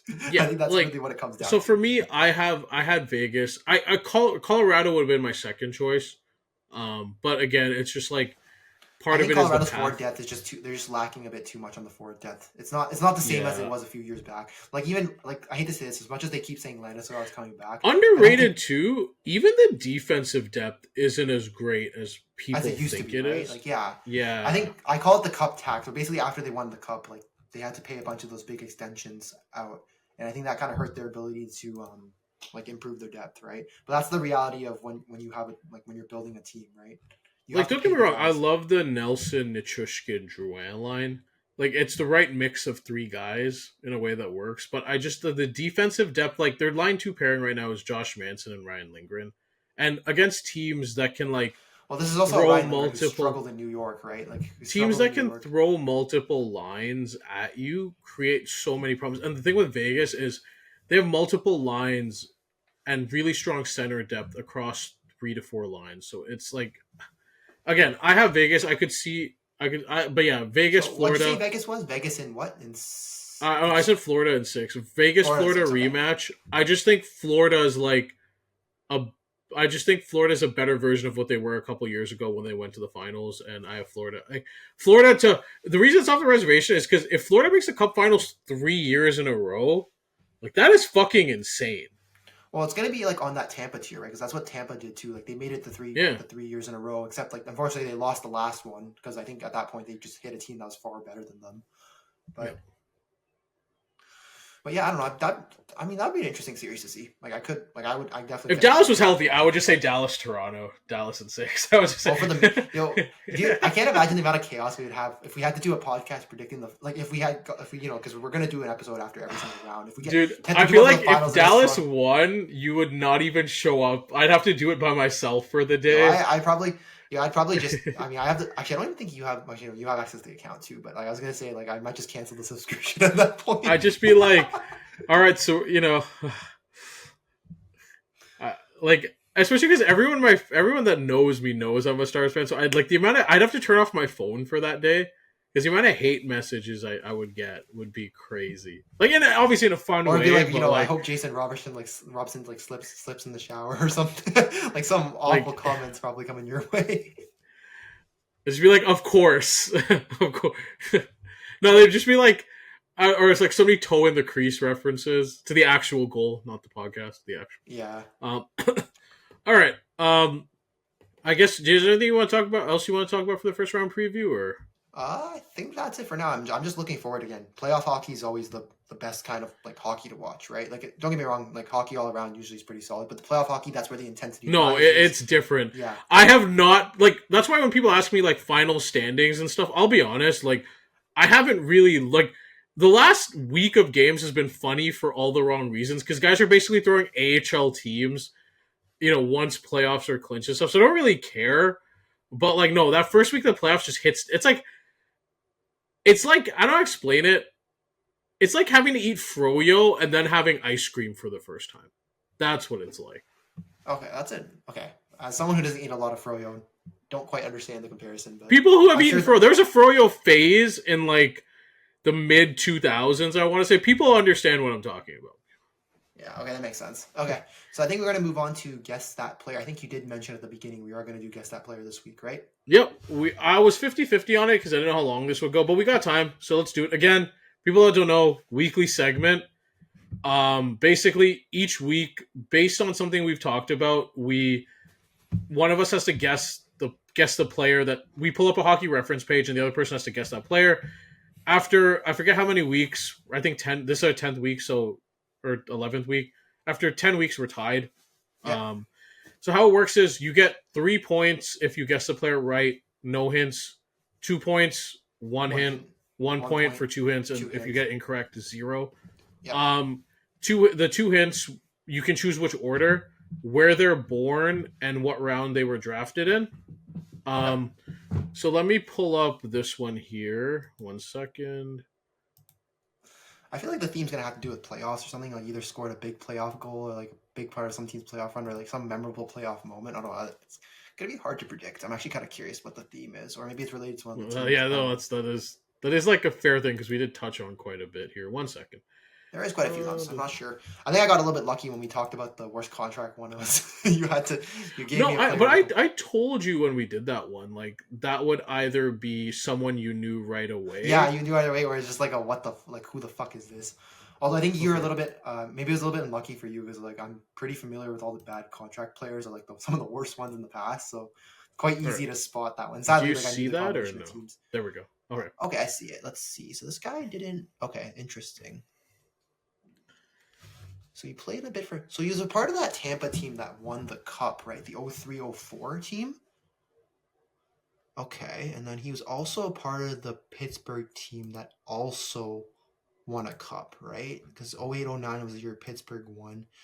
Then he played a few years on the Rangers. This looks somewhat familiar, but I can't.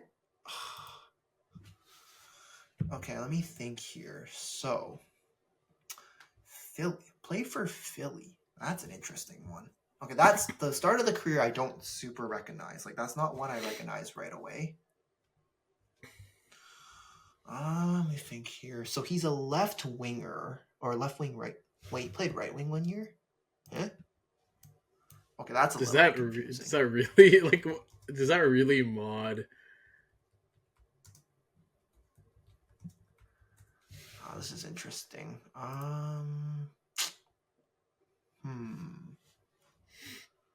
Okay.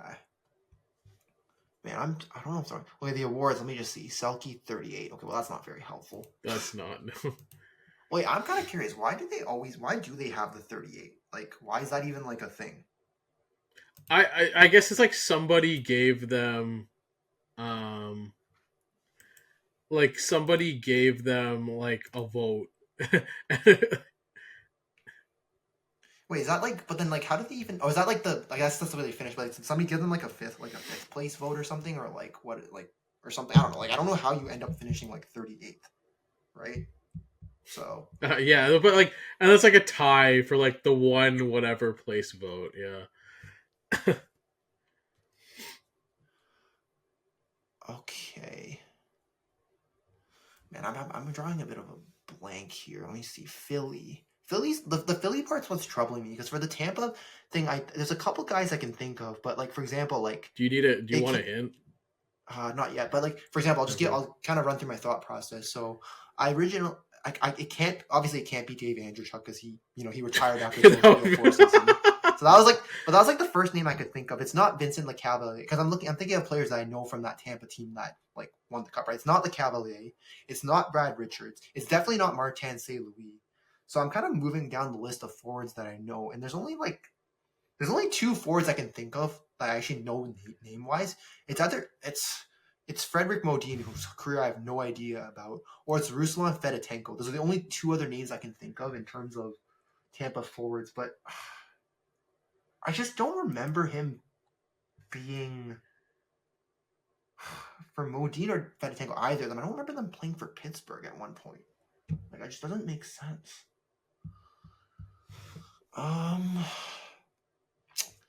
Okay, I'll take the first hint and I'll go with the place that they were born. Because if it is between the two hunches that I have, that will help me narrow down which one it is.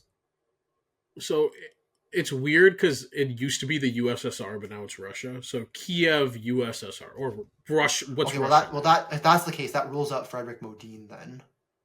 But then is there another forward that I'm not thinking of? Because like obviously Fedotenko I think sounds like a Russian name, right? So that's the one I'm leaning towards right now based off of that. The problem is I just don't remember him playing for Pittsburgh. Like I know he played for New York at one bit. I just don't remember if it was those years. And like those Tampa years like align with him, right? And I do remember him actually playing for Philly. I just don't remember if he played for them at the beginning of his career. But it's not Frederick Modin because Modin's Swedish, I think, from what I remember. So that rules him out automatically. Is there another Tampa forward I'm not thinking about? The problem is the other Tampa forwards that year just didn't produce very much, right? And I also don't know the year he was. I don't know the position he was drafted either.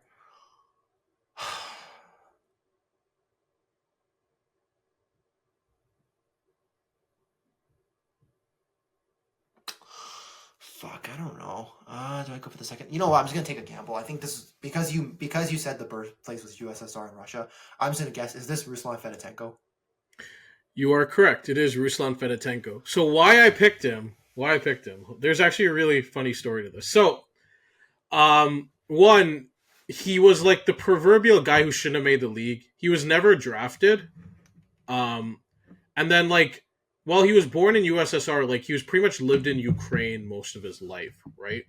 But here's the thing: Tampa Stanley Cup run in when they won the cup in 2004. He finished 14 points in 22 games, and he had 12 goals in the playoffs. And he finished one goal behind Jerome McGinley for the playoff lead that year, and scored 2 goals in Game 7 that helped Tampa win the cup that year. They won I think they won that game 2-1, right? Am I not mistaken, or is that? I believe so. Yeah.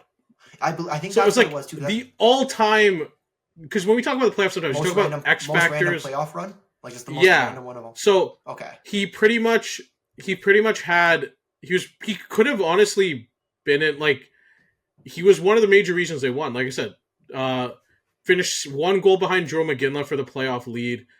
2-goal effort in Game 7. The funny thing is, it was completely an anomaly because over the next 6 postseasons, he had 9 goals combined. And I just pulled up his page too. I think the only other like playoff run where he actually put up goals, I think was the year that Pittsburgh won the cup, right? He put up 7. And he scored 9. He scored like 7 goals then, right? And then the other 2 just came in like, a bunch of other random playoffs. That's why he's like, to me, he was one of the most interesting careers because it's like, and the definition of like random playoff guy, because the 2 years his team won the cup, he balled out, but every other year, nothing happened. Yeah, my thing was I was trying to think of all the Tampa players that like were on that also like roster. Freddie Modine played for the Leafs, so I was surprised you even considered him. Oh, honestly, I don't remember Modine's arc with the Leafs at all. I'm surprised he did. Like, it just didn't. Oh, Frederick Modine was like, yeah, no, Modine played a decent chunk of time with the Leafs, man. I know, but it's just like it's just for me. Like some of those Leaf years just don't quite click with me. Like I can't. Like I could tell you, there's some years where I quite frankly can't name a player from those teams. Like, and I actually watched some of those years. Like I don't know what it is, but like when I was thinking of the Tampa players on that team, the names I knew were Pavel Kubina, Daryl Sador, because I know Sador was one of their Sador because Sador's second cup because first one was with Dallas. Yeah, Habib Bulin and John Graham were the goalies from what I remember. Mm-hmm. But obviously it's not a goalie, so that kind of ruled them out. The defenseman it ruled out too because like obviously left wing, right winger, and then like Cavalier was a center, so that's obviously a no. And then I think Richards was a center too, so that's also a no. Andrew Chuck, like the career arc just doesn't make sense. He's also a center too, I think. So that was a no. Also, Andrew Chuck played till he was like 40. Yeah, that's the other one too. The age didn't line up. It was like the career arc, the age, and a bunch of things, right? So that's why I was like, I could only think of Modine and Fedotenko, but I was like, there was no shot. Like, I was leaning towards Fedotenko originally, but I was like, oh, it also could be Modine. And then once you said it was the USSR, I was like, okay, well, the only other one I can think of is Fedotenko, right? So Ruslan Fedotenko is also a legend for another reason. Do you know why? I feel like I've heard a story behind this, but I don't remember what the story was. But you can go ahead and like mention it. So Ruslan Fedotenko, when he played in the USHL for Sioux City, for people that don't know what a billet is, a billet family is a family where like if it's a family you stay with while you're in like junior, basically, right? So families will like, I think they get like a stipend or something from, I could be wrong about this part, that I don't know. Like, I think they get a stipend from the team or something like that, and they house players. Especially if it's like certain areas that are really far away. Like OHL teams have this, CHL teams have this where, they'll house like, they're called billet families, where they'll house certain players, especially because some of these players might be moving from like, like some of these OHL teams or WHL teams are like in random locations, right? And it can be hard to find like suitable housing situations. So, and they're a lot of times they're younger players like who have moved into a completely different area that they have no familiarity with, right? So, I'm on a thread now. I just okay. Saw So the comment for Ruslan Fedotenko married his billet mom, legend, motherfucking legend. Wait, how old is his billet? Like how? Like I'm curious. I have no idea, but that is one of the greatest stories I've ever heard. Like the OG Cougar chaser. You know what I was gonna say? I was googling this as you were trying to tell the story, and like I googled billet family like stories kind of thing just to kind of out of curiosity, and someone mentioned there was a rule of like no 13 or under daughters. I'm like, don't tell me Fedotenko was one. Yeah, so Fedotenko balls so hard. He's like, I don't need the daughters. I want the mom. That's crazy. You know his favorite song was Stacy's Mom growing up. Okay, I've heard that one a little bit, and like that one always makes me chuckle a little bit. But you know what's funny about that video? So the lady that played Stacy's mom, Rachel Hunter, I believe, she was engaged to Jarrett Stoll. So it all comes hockey full circle, baby. That's okay. I did not know that. That's actually kind of crazy. Okay. Man. Also, I kind of screwed up because technically he was born in Kiev when it was part of the USSR, but now Kiev's obviously part of Ukraine, so it's not technically Russia. But like when he was born, it was the USSR at the time.